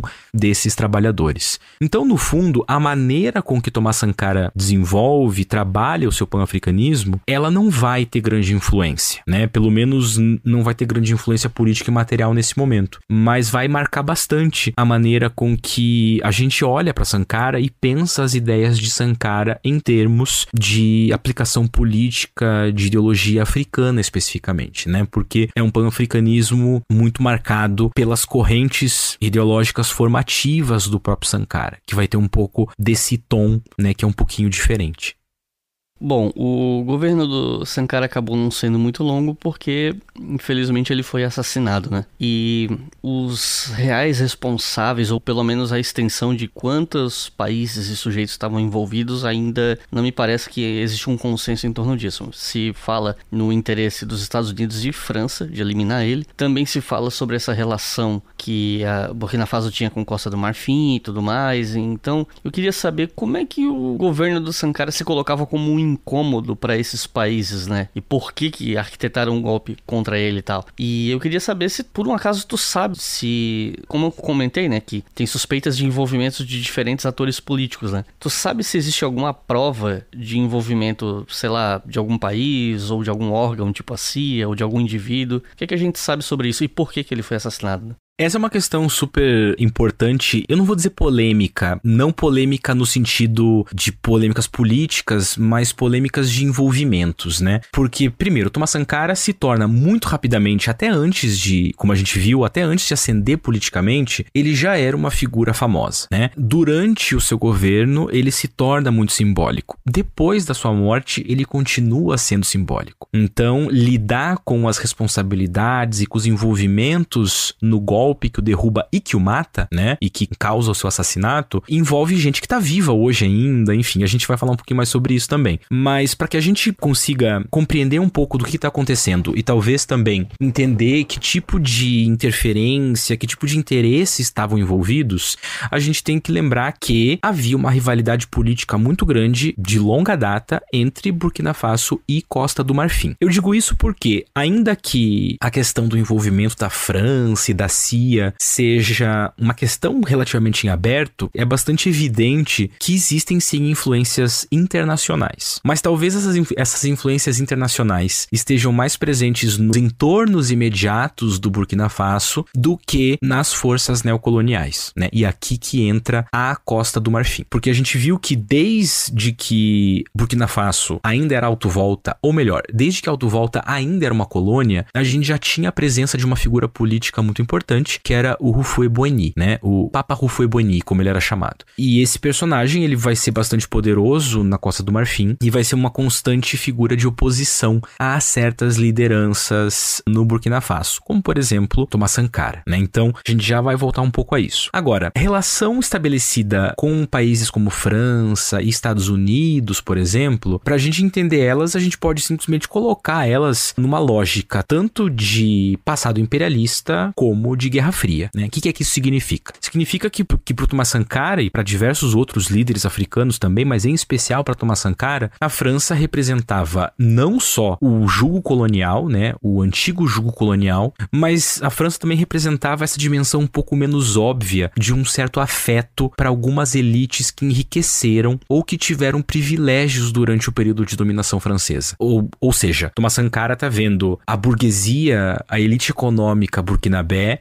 como uma espécie de herança francesa. E tá vendo a França como essa força que destruiu o país, que causou todo tipo de mazela que o novo Burkina Faso estava tentando se livrar. Então, se a gente pensar que o Burkina Faso, enquanto esse projeto político do Thomas Sankara era um país marcado pela constante revolução, por essa revolução perpétua, por essa transformação total, a França é o símbolo do atraso, né? A França é esse símbolo desse passado atrasado que eles estão tentando se livrar e reconstruir completamente, né? E claro, fazia parte da política e da retórica internacional francesa, nesse momento, estender algum nível de solidariedade, ao menos no nível teórico, né, no nível do discurso político, a muitas das suas antigas colônias, né? Então, essa política retórica, enfim, essa imagem que a França tentava criar de uma espécie de grande mãe e de amiga de muitas das suas antigas colônias, né? E aí, quando o Sankara assume assume essas posturas muito combativas, anti-imperialistas contra o Ocidente, ele obviamente vai impedir que essas retóricas amigáveis, solidárias, assistencialistas francesas, por exemplo, tivessem o impacto necessário, né? Então, obviamente, ele é uma figura que vai incomodar bastante a França, tanto de um ponto de vista prático, quanto desse ponto de vista mais teórico também, né?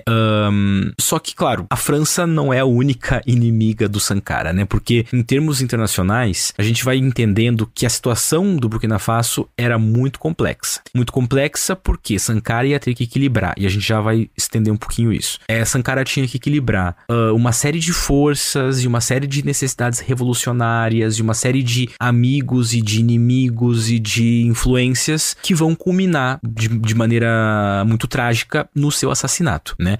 Então, um grande exemplo dessas forças que ele está tendo que lidar envolve o Fundo Monetário Internacional, o FMI, e as políticas de financiamento internacional na África nesse momento. Porque Thomas Sankara, ele era, obviamente, um opositor de políticas neoliberais desses órgãos internacionais e ele tentava influenciar outros países africanos a adotar essa mesma posição. Então, o que significa? Significa que a gente está no momento de auge, digamos assim, das políticas neocoloniais, que, segundo Kwame Nkrumah, eram políticas assistencialistas de financiamento e de criação de dívidas. E Sankara, como um bom leitor de Kwame Nkrumah, como um anti-imperialista, como um revolucionário, ele vai se opor completamente a essas políticas neoliberais. Ele vai se opor completamente à presença do assistencialismo internacional, do FMI, e ele vai constantemente apontar para a necessidade de não pagar essas dívidas, de se afastar completamente dessa influência. E isso, ele tem um dado momento muito perto do seu assassinato, que ele vai para uma conferência de países africanos em Addis Abeba, e ele conclama outros países a assumirem essa mesma posição. E ele inclusive brinca que se ele for o único a assumir essa posição, ele não vai estar no próximo encontro da cúpula de países africanos, dando a entender que se só ele assumir essa posição, ele vai ser morto. E é muito trágico que foi exatamente o que aconteceu, não é? Um dos países que ele tenta influenciar, por exemplo, é a Nigéria, e as lideranças nigerianas não vão gostar nem um pouco disso. Quando a gente está falando de políticas neocoloniais via FMI, via essas estruturas de financiamento e criação de dívida, ao mesmo tempo a gente está falando de grupos que se beneficiam nos países africanos dessas políticas. E é justamente o que o Sankara não queria que acontecesse. Então, essa aparente radicalidade política internacional do Sankara, ela vai acentuando um isolamento africano, um isolamento internacional africano do Sankara, ou seja, ele vai se isolando bastante dos seus países próximos, né? Dos países que estavam próximos de Burkina Faso. E aí, quando a gente junta esse isolamento externo com algumas questões internas, as razões para o assassinato do Thomas Sankara vão ficando mais evidentes, né? E isso também evidencia o fato de que aquele antigo amigo do Sankara, né, o Blaise Compaoré, ele está se tornando cada vez mais um possível golpista, digamos assim, e o próprio Sankara sabia disso. Então, o que a gente está falando? A gente está falando de uma liderança revolucionária, Thomas Sankara, se indispõe com os Estados Unidos por conta da sua recusa de políticas neoliberais, sua recusa pela influência do FMI, etc., do Banco Mundial. Uma figura revolucionária que se opõe à França, colocando a França como esse grande símbolo de um passado que deve ser completamente expurgado. Então ele vai se indispondo com esses dois países. Ele se indispõe com a Costa do Marfim, porque a Costa do Marfim já tem essa longa história de rivalidade e vai estar presente certamente ali no processo de golpe. A gente já vai falar um pouquinho disso de novo. E ele vai começar a se indispor com outros países africanos cujas lideranças já não querem essa proposta radical do Sankara, né? Não querem essa cisão completa com o FMI, com países europeus, com os Estados Unidos, e vão se indispondo cada vez mais com ele. Problemas internos vão, então, evidenciando ainda mais esse isolamento e vai surgindo uma alternativa política ao Thomas Sankara, que era justamente o Blaise Compaoré, né? E aí, os atores internacionais, via inteligências de vários países, como França, França, Estados Unidos, etc., vão compreender que existe a possibilidade de um novo líder para o Burkina Faso. Já desde ali de 85, 86 até, vai se tendo a sensação de que vai surgir um novo golpe logo logo, né? Ainda não se fala necessariamente de assassinato nem nada, mas Burkina Faso já tinha passado por uma série de golpes e vai se desenhando mais um golpe, né? E aí, com essa possibilidade, vários atores internacionais, eles vão começar a pensar que, de fato, uma melhor opção à política internacional do Thomas Sankara seria Blaise Compaoré. E justamente Blaise Compaoré vai capitalizar essa imagem, né? Ele vai se apoiar no auxílio de forças internacionais para assumir o poder. Então a gente está falando de um contexto internacional que nesse momento ele não está necessariamente influenciando diretamente um possível golpe no Burkina Faso, mas está sendo capitalizado por forças golpistas dentro do Burkina Faso. Tanto que o maior auxílio a um possível golpe vai vir do presidente da Costa do Marfim, né? O nosso amigo, o Papa Houphouët, o Félix Houphouët-Boigny, que se aproxima muito do Blaise Compaoré e que vai começar inclusive a financiar uma campanha de calúnia contra Sankara, né? Vai espalhar esses boatos de que Sankara, ele era louco, ele era uma pessoa com perversões sexuais, enfim, uma série de coisas assim que vão minando ou que vão tentar minar a imagem do Thomas Sankara. E aí, antes de qualquer golpe, né, o Compaoré, ele então vai costurando o apoio de vários países, em especial de países africanos. Ele vai costurar um grande apoio com a Costa do Marfim, ele vai receber a simpatia do Togo, do Mali, do Níger, de algumas forças dentro da Libéria e de vários outros, né? Tá todo mundo se posicionando de uma maneira a aceitar uma derrubada do Sankara e ajudar a ascensão do Blaise Compaoré, né? De maneira mais prática, nesse momento, vai haver também um grande apoio internacional vindos da França e dos Estados Unidos, mas não um apoio no sentido militar. Mas, por exemplo, em 1987, pouco antes do golpe, a França vai retirar boa parte do auxílio financeiro que ela dava para o Burkina Faso e os Estados Unidos, via FMI, vai colocar em xeque a boa vontade do Burkina Faso em pagar as dívidas, etc. Ou seja, vai pegar o posicionamento do Thomas Sankara e vai falar, o mercado não gosta, né? Coisas que a gente conhece e sabe muito bem como são. E tudo isso vai gerar instabilidade, vai gerar oposição interna ao Thomas Sankara, vai gerar problemas econômicos internos, né? E vai criar uma situação bastante inevitável, né? E aí a gente chega no dia 15 de outubro de 1987, que é o dia que o Sankara é assassinado, né? Ele é morto dentro de um espaço governamental. Uma autópsia feita muito posteriormente aponta que ele levou mais de 12 tiros, etc, né? E aí a questão é, quem é que participou ativamente desse assassinato? Porque nos golpes que a gente percebe ocorrendo ao longo da história do Alto Volta Burkina Faso, esses grandes assassinatos não eram necessariamente uma regra, mas eles acontecem com Thomas Sankara, né? Em alguma medida a gente pode imaginar que esse assassinato acontece porque Sankara, devido ao seu extremo posicionamento ideológico de forma prática, digamos assim, ele seria um grande empecilho para um governo seguinte, né? Então dá para se imaginar que as forças golpistas queriam ele morto. Mas quem exatamente que eram essas forças golpistas, né? Quem é que participou ativamente desse processo? Em termos militares, nos parece que nem França nem Estados Unidos atuaram diretamente, né? Porque como a gente viu, Sankara ele já enfrentava isolamento e num cenário internacional, por conta desse isolamento, dá para imaginar que, apesar de ser considerado um problema, ele talvez não fosse considerado uma grande ameaça, digamos assim, né? Mas o fato é que, com certeza, a França e Estados Unidos estavam plenamente cientes do que estava acontecendo, de que um golpe estava prestes a acontecer. E a França, até mais do que os Estados Unidos, era muito simpática ao Blaise Compaoré, né? A França já não era simpática ao Thomas Sankara desde o começo dos anos 80, basicamente, né? E continua não sendo. Mas agora a gente pode imaginar que ela apoiava diretamente a ascensão do Blaise Compaoré, né? Então, o que a gente pode falar de concreto sobre o golpe contra Sankara é que ele foi assassinado, de fato, de que Blaise Compaoré possivelmente foi o mandante, apesar de que ele sempre negou isso, né? De que a França, os Estados Unidos e a Costa do Marfim sabiam o que ia acontecer, né? E há também alguma evidência do apoio da Libéria no assassinato do Thomas Sankara. E há alguns boatos que nunca foram necessariamente comprovados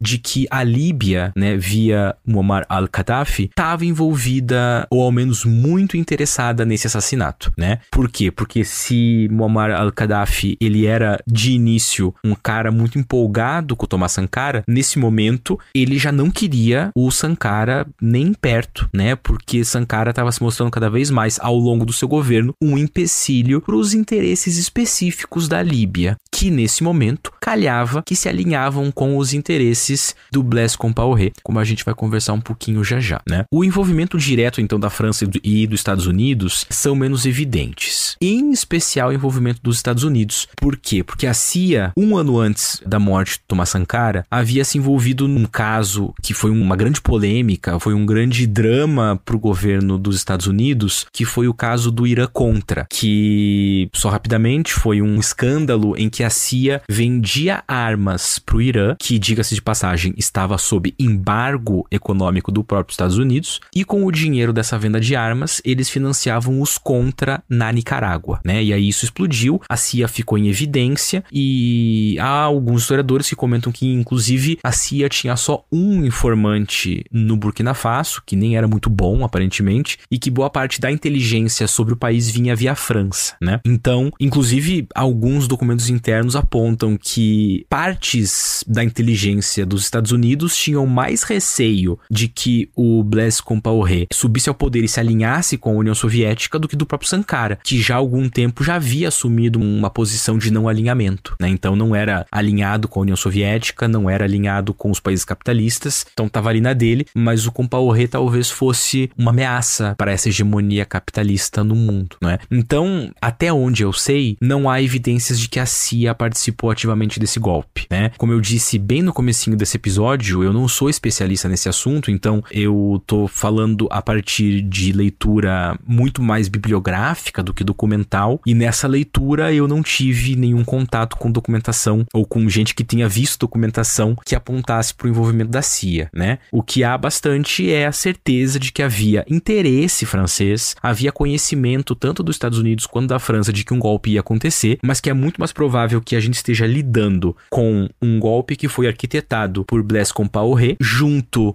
da Costa do Marfim, junto da Líbia e junto da Libéria, ou pelo menos de alguns personagens que estavam envolvidos com o governo da Libéria, né? E aí é difícil saber se esse golpe já envolvia o assassinato, mas como eu disse, não me parece que seria politicamente possível dar um golpe e deixar Sankara vivo, né? Não só pelo posicionamento dele, como pela popularidade que ele ainda tinha junto a segmentos sociais do Burkina Faso, apesar da grande resistência que ele já vinha enfrentando ao longo do seu governo de outros segmentos específicos, né, como sindicalistas, alguns estudantes, a burguesia, os comerciantes, etc, né? Obviamente, falar que não houve envolvimento direto da CIA e da França também não significa dizer que não houvesse uma política de desestabilização em países africanos por parte da CIA, por parte dos Estados Unidos como um todo e também por parte da França. Porque as políticas econômicas francesas e estadunidenses, elas eram políticas de desestabilização, não é? Mas o que a gente percebe analisando esses processos históricos é que essa desestabilização, ela não necessariamente está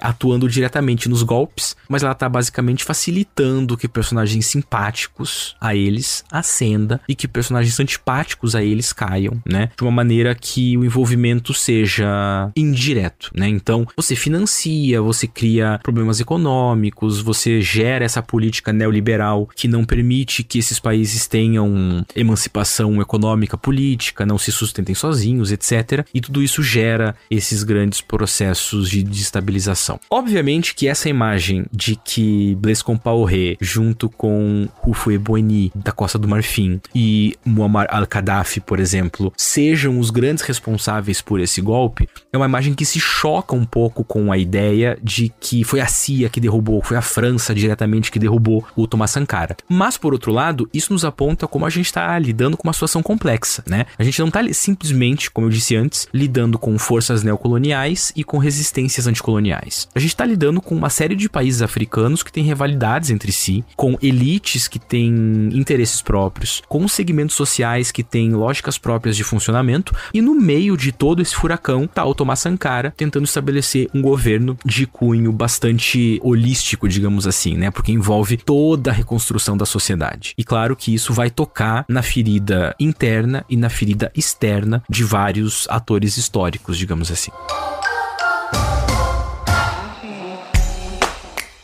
Se você quiser colaborar com o História FM, você pode fazer isso via Pix, usando a chave leituraobrigahistoria@gmail.com. E assim você colabora para manter esse projeto educacional gratuito no ar.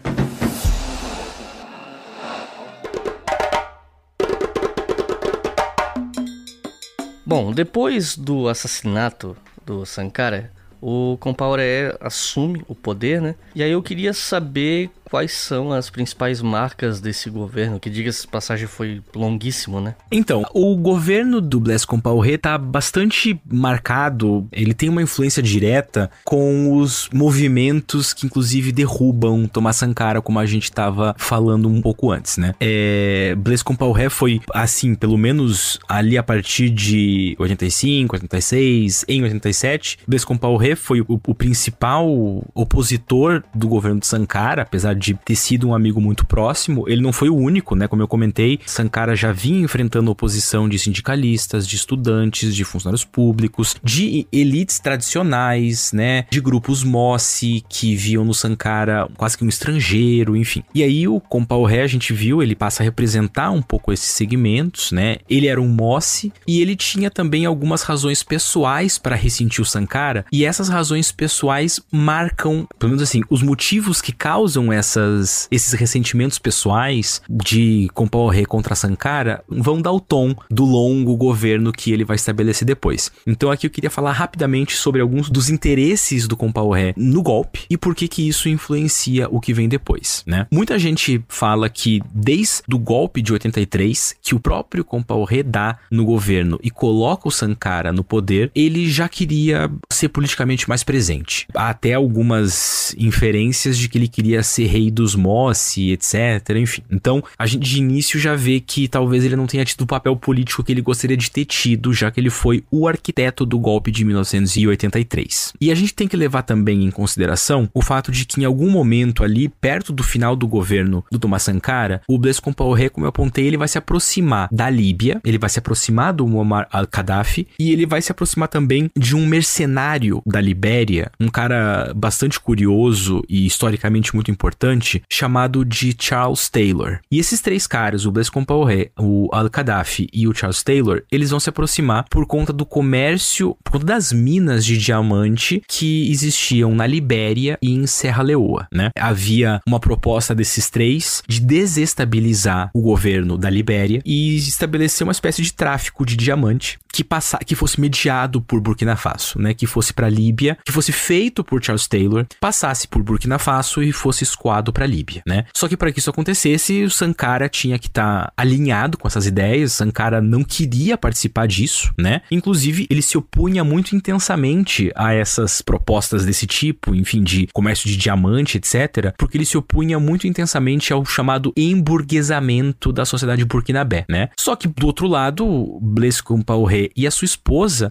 estavam diretamente ligados a esses processos de emburguesamento, né? Há vários relatos de que Compaoré e a Chantal Compaoré, a sua esposa, eles gostavam de vidas, de um estilo de vida muito luxuoso, etc, e queriam aproveitar essas oportunidades governamentais para enriquecer, algo que era diametralmente oposto ao que Sankara propunha, né? Inclusive a própria Chantal Compaoré, ela estava ligada, ou parecia estar ligada ao tráfico de ouro da Costa do Marfim, né? De novo aqui a Costa do Marfim. E cada vez mais no seu governo, Thomas Sankara vai estabelecendo medidas anti-emburguesamento e anti-corrupção, além das medidas anti-imperialistas. E aí muita gente no governo, talvez o próprio Compaoré, vai entender essas medidas anti-corrupção e anti-emburguesamento como medidas anti-Compaoré, né? Como se fossem medidas individuais quase que contra esse personagem. E aí ele vai adotando cada vez mais essas posições contrárias ao Sankara, ele vai discordando dele abertamente em público, né? E aí a gente vai ver que então há motivos políticos, mas também muitos motivos econômicos e pessoais pairando ali sobre o Blaise Compaoré quando ele dá o golpe no Thomas Sankara, mesmo que ele sempre tenha negado a participação dele tanto no golpe quanto no assassinato do Thomas Sankara, né? Ele inclusive vai falar que foram as forças internacionais que derrubaram Sankara porque Sankara estava muito isolado. O que muda aqui é que quando o Compaoré dá o golpe e ascende ao poder, ele vai ter todo um apoio internacional. Ele vai estar próximo da Costa do Marfim, ele vai estar próximo da Líbia, do Charles Taylor, da Nigéria, do Mali, do Togo, etc, né? Então, isso já vai dar um tom bastante diferente para a política do Compaoré quando ele assume o governo, né? Então, para a gente entender um pouco de como começou essa política do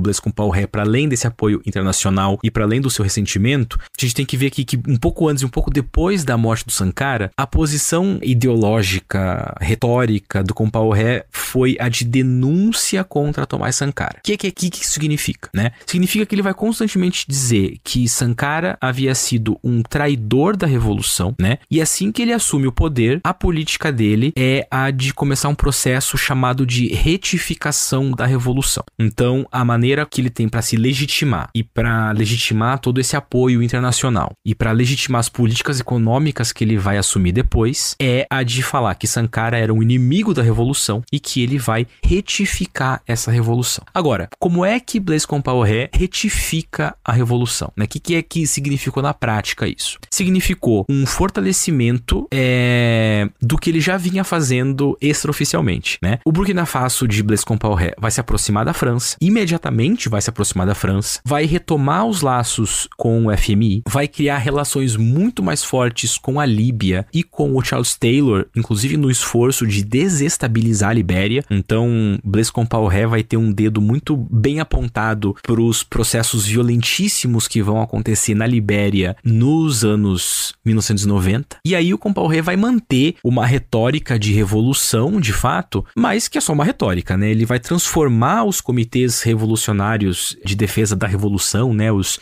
CDRs, em centros de treinamento de servidores públicos. Ele vai, inclusive, constantemente incentivar investimentos urbanos internacionais no Burkina Faso, assumindo uma postura aberta de que Burkina Faso era um país capitalista e que Burkina Faso nunca foi um país socialista, por exemplo, né? E para dar o tom dessa continuidade de revolução, mas ao mesmo tempo de transformação dessa revolução, ou seja, para encaixar um pouco do seu papel político nessa nova retórica, ele vai criar um novo partido, né, chamado de Organisation pour la Démocratie Populaire ou Mouvement du Travail, né, a Organização pela Democracia Popular / Movimento do Trabalho. Então, quer dizer, a cara da política vai se adequar à cara que Blaise Compaoré queria dar para o país, né? Quando ele assume o poder, ele ainda tem ali alguns personagens importantes que estavam presentes já no golpe de 1983, mais especificamente um personagem chamado Jean-Baptiste Lingani e um outro chamado Henri Zongo. Ele vai mandar matar esses dois caras no final da década de 1980 e vai assumir o poder sozinho, digamos assim, né? Então, ele vai começar os anos de 1990 com uma nova ordem política pseudo-democrática, pseudo-revolucionária, mas bastante autoritária. Porque ele vai se livrar do Lingani e do Zongo, que estavam junto dele, do Sankara, lá em 83. Ele vai criar esse novo partido e aí a gente vai ter essa nova ordem, essa longuíssima nova ordem do Blaise Compaoré. Ele vai ser eleito, então, presidente em 1991. Ele vai ser eleito presidente de novo em 1998. Ele vai ser eleito presidente mais uma vez com alguns esquemas constitucionais em 2005. E nesse processo todo, o que ele vai fazer é realinhar Burkina Faso com as estruturas internacionais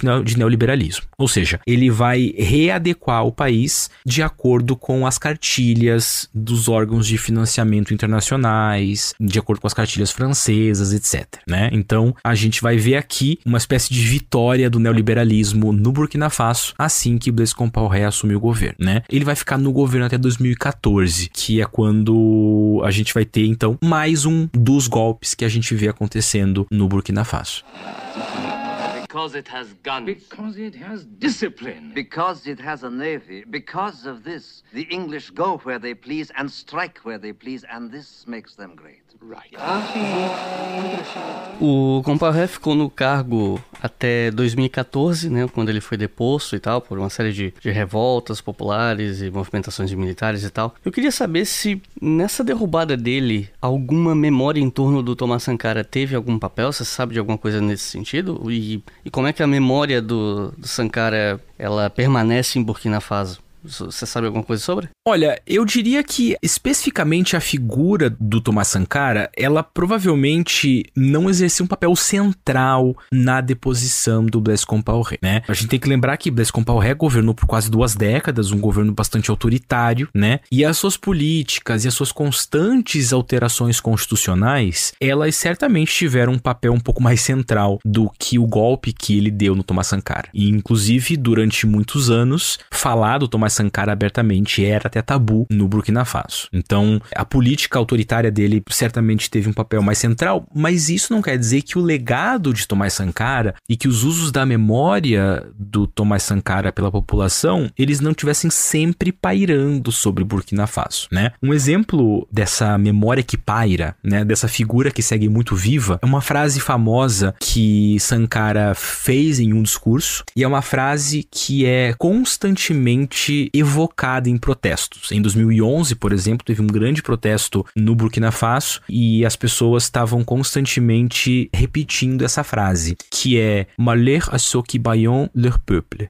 Ai daqueles que amordaçam seu povo. Uma frase que ficou bastante famosa por Sankara, né? Então, a gente percebe que mesmo que o nome dele não esteja diretamente presente, a figura política, essa memória política é sempre evocada quando necessário, né? Não é que talvez ela seja um constante símbolo de resistência ao governo, mas quando necessário, ela é evocada, né? Por exemplo, todo ano, no aniversário de morte do Thomas Sankara, ocorrem alguns movimentos em Ouagadougou. Às vezes são movimentos quase que religiosos, simbólicos. Em certos anos são movimentos políticos mais intensos, né? E a figura dele é reabilitada ali por volta de 1998. Então, a partir desse momento, a gente começa a ver o surgimento de partidos que se dizem sankaristas, né? E aqui a gente vê uma espécie de diluição, digamos assim, do Thomas Sankara. Porque políticos sankaristas, partidos sankaristas, eles não necessariamente têm um alinhamento como aquele alinhamento que o Sankara havia proposto. Eles não necessariamente se conversam, mas eles estão trabalhando com essa imagem revolucionária, né? Com essa imagem de resistência, com essa imagem quase que de soberania, com essa imagem de apelo popular, né? E é muito interessante notar que a imagem dele é especialmente forte entre jovens que não eram vivos quando Sankara foi presidente e também forte junto de pessoas fora da África. O que a gente pode dizer é que, de fato, a figura do Sankara, ela se torna uma figura semelhante àquela de Che Guevara, né? É um personagem que representa muito mais um aspecto moral, um aspecto ideológico de revolução, um aspecto de esperança, um aspecto de apoio popular que, quando necessário, é evocado. Então, há um momento em que a gente está vendo um protesto, provavelmente nesse protesto vai surgir a imagem do Sankara, né? Vai surgir as frases do Sankara, né? Ai daqueles que amordaçam seu povo. Então, essa figura se torna simbólica em muitos sentidos, mas isso diz respeito ao próprio Thomas Sankara, à história política do Thomas Sankara, porque uma coisa que chama muito atenção, como a gente apontou, é que o senso político dele envolvia um senso moral e um senso ideológico muito honesto, muito presente, né? Uma coisa que dá pra falar de Thomas Sankara é que ele traz esse aspecto ideológico e moral pra sua política. É uma política de constante revolução. Eu acho que é quase que natural que ele exerça um certo apelo em momentos que essa moralidade e que essa ideologia sejam necessárias, né? Então, eu diria que a figura dele é usada ao longo dos anos, em especial a partir de 1998, como uma figura que se evoca quando necessário, né? Então, um momento de levante popular, especialmente, são esses momentos em que a gente vê melhor Thomas Sankara. A gente não vê tanto na política oficial, porque os partidos sankaristas, a gente pode imaginar que não estão no poder, porque Blaise Compaoré esteve no poder até 2014, e depois dali a gente tem outros golpes acontecendo, mas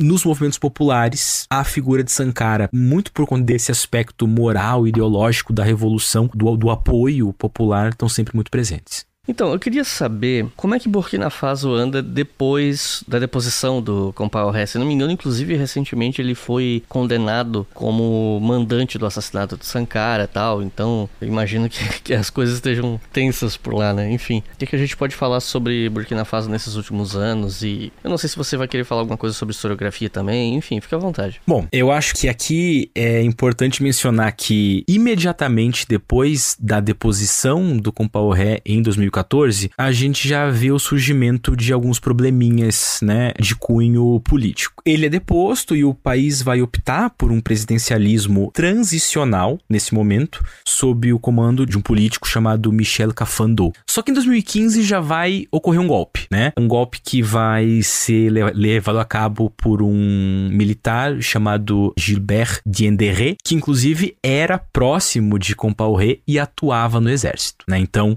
uma espécie de força reacionária já dando um golpe ali nesse governo transicional, né? E aí, a partir de 2015, depois desse novo golpe, Burkina Faso vai passar por um problema que até então não era um problema presente, que vão ser os ditos ataques terroristas, né? De 2015 para cá, Burkina Faso foi alvo de muitos ataques terroristas, né? Porque há alguma evidência de que Compaoré, ele negociava com grupos radicalizados do Saara, em especial com o braço malinês, tuareg da Al-Qaeda, né? E aí, com a deposição do Compaoré, vão começar ataques muito violentos no país, especialmente na capital de Ouagadougou, né? Esses ataques vão piorar em 2018 e em 1º de janeiro de 2019, o Burkina Faso declarou estado de emergência, inclusive. E até o presente momento, a gente tem ali a presença de alguns grupos que têm atuado e feito ataques no Burkina Faso. O que a gente tem é a chamada Al-Qaeda Al-Maghrib Al-Islami, que é a Al-Qaeda que atua no norte da África e na África muçulmana, também chamada de Akin, né? A gente tem um outro grupo um grupo político religioso islamita chamado Al-Murabitum, que também tem assumido a responsabilidade por alguns ataques que aconteceram em Ouagadougou. E mais recentemente, a gente tem um grupo que é conhecido como Jama Nusrat ul-Islam wa al-Muslimin, ou Grupo de Apoio pelo Islã e Muçulmanos, né? Que é formado pela união de todos esses grupos que eu comentei, né? Al-Qaeda, o Al-Murabitum, mais um outro grupo também bastante famoso nos espaços africanos, que é o Ansar al-Din, e um outro chamado Fronte de Liberação de Massina, né? E aí, pra gente, então, além de todos esses problemas com a violência de grupos insurgentes ditos terroristas, né, de radicais islamitas, a gente teve 2 golpes nesse ano. Nesse ano, 2022, né, pra quem, caso alguém vá ouvir mais pra frente, a gente teve 2 golpes em 2022. O primeiro aconteceu em janeiro, foi um golpe que depois o então presidente Roch-Marc Christian Kaboré e colocou no posto dele um militar chamado Paul-Henri Sandaogo Damiba, né? E a ideia do Damiba era estabelecer um governo de transição de 3 anos, mas durou um pouco mais de 3 meses, digamos assim, né? Porque em 30 de setembro, Damiba foi deposto por um capitão do exército chamado Ibrahim Traoré, que inclusive justifica esse golpe afirmando que o Damiba não teve capacidade de lidar com os grupos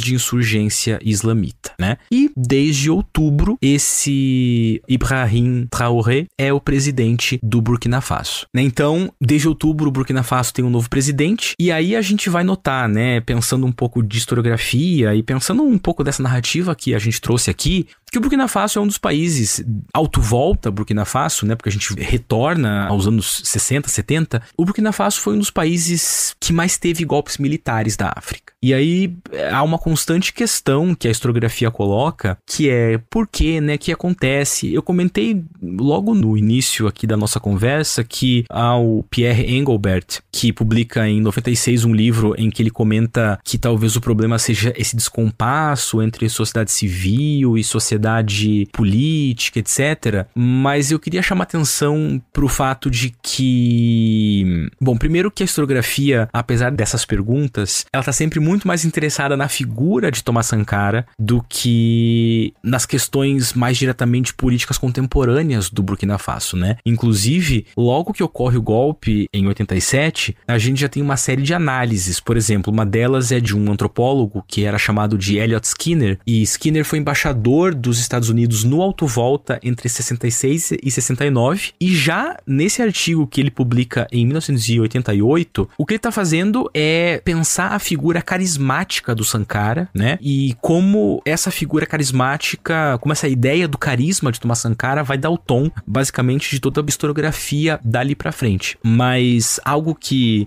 chama atenção é que, apesar desses processos de instabilidade, o Burkina Faso, ele não passa por revoluções necessariamente muito violentas, né? Esses golpes têm acontecido na alta cúpula do governo, mas não têm colocado o país em longos processos de guerra civil, né? Coisas que a gente vai ver acontecendo em outros países, como por exemplo Libéria, que Compaoré vai ter, como eu comentei, uma responsabilidade direta pela instabilidade. Então talvez o que a gente veja é que a estrutura talvez política do país seja mais madura do que alguns historiadores pensaram. Ou talvez o próprio Sankara tenha deixado alguns pilares fortes para essa população, de uma tal forma que a gente vê uma instabilidade, mas ao mesmo tempo a gente está falando de um país estável, né? Mesmo que politicamente ele pareça instável. Então acho que aqui tem uma questão bem interessante para a gente pensar a história do Burkina Faso, mas também essa figura importante, carismática, que foi Thomas Sankara.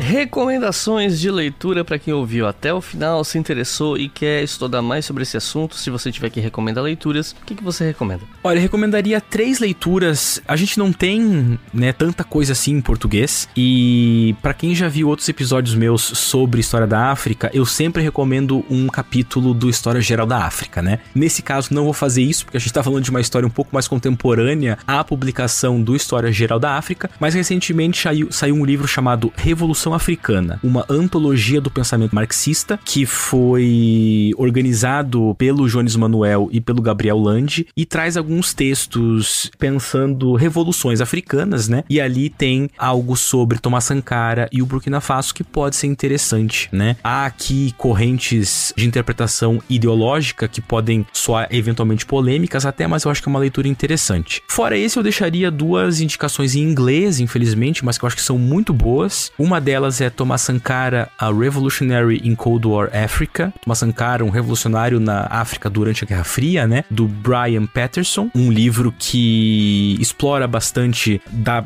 história política do Sankara, enfim, traz uma narrativa bem completa. E um outro que é muito interessante, organizado pela Amber Murray, chamado A Certain Amount of Madness: The Life, Politics and Legacies of Thomas Sankara. Então, é uma certa medida de loucura, né? As políticas de vida e os legados de Thomas Sankara. É um livro em que cada capítulo é escrito por autores diferentes e explora muitos aspectos interessantes, tanto do Thomas Sankara quanto do Burkina Faso. E se você me permite, eu deixaria aqui a indicação de 3 documentários recentes. Alguns são bem fáceis de encontrar, que eu acho que seriam bem interessantes. Um deles é chamado de Thomas Sankara, The Upright Man, de 2006. Dá pra encontrar tanto no YouTube quanto no MUBI, né? Recentemente, em 2014, saiu também um documentário chamado Capitaine Thomas Sankara, Capitaine Thomas Sankara, né?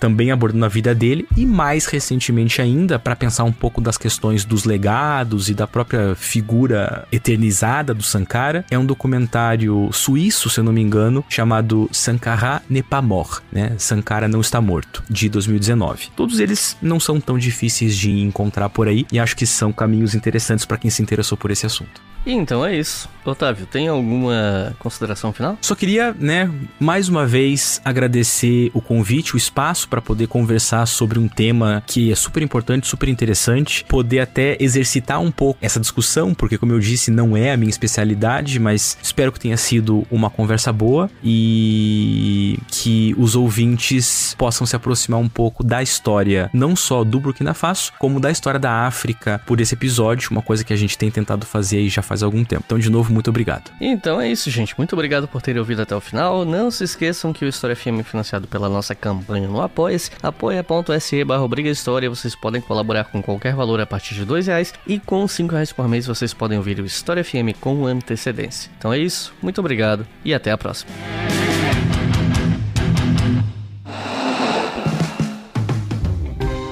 Este podcast foi financiado por nossos colaboradores no Apoia-se. Acesse apoia.se/obrigahistoria e contribua para manter este projeto educacional gratuito no ar.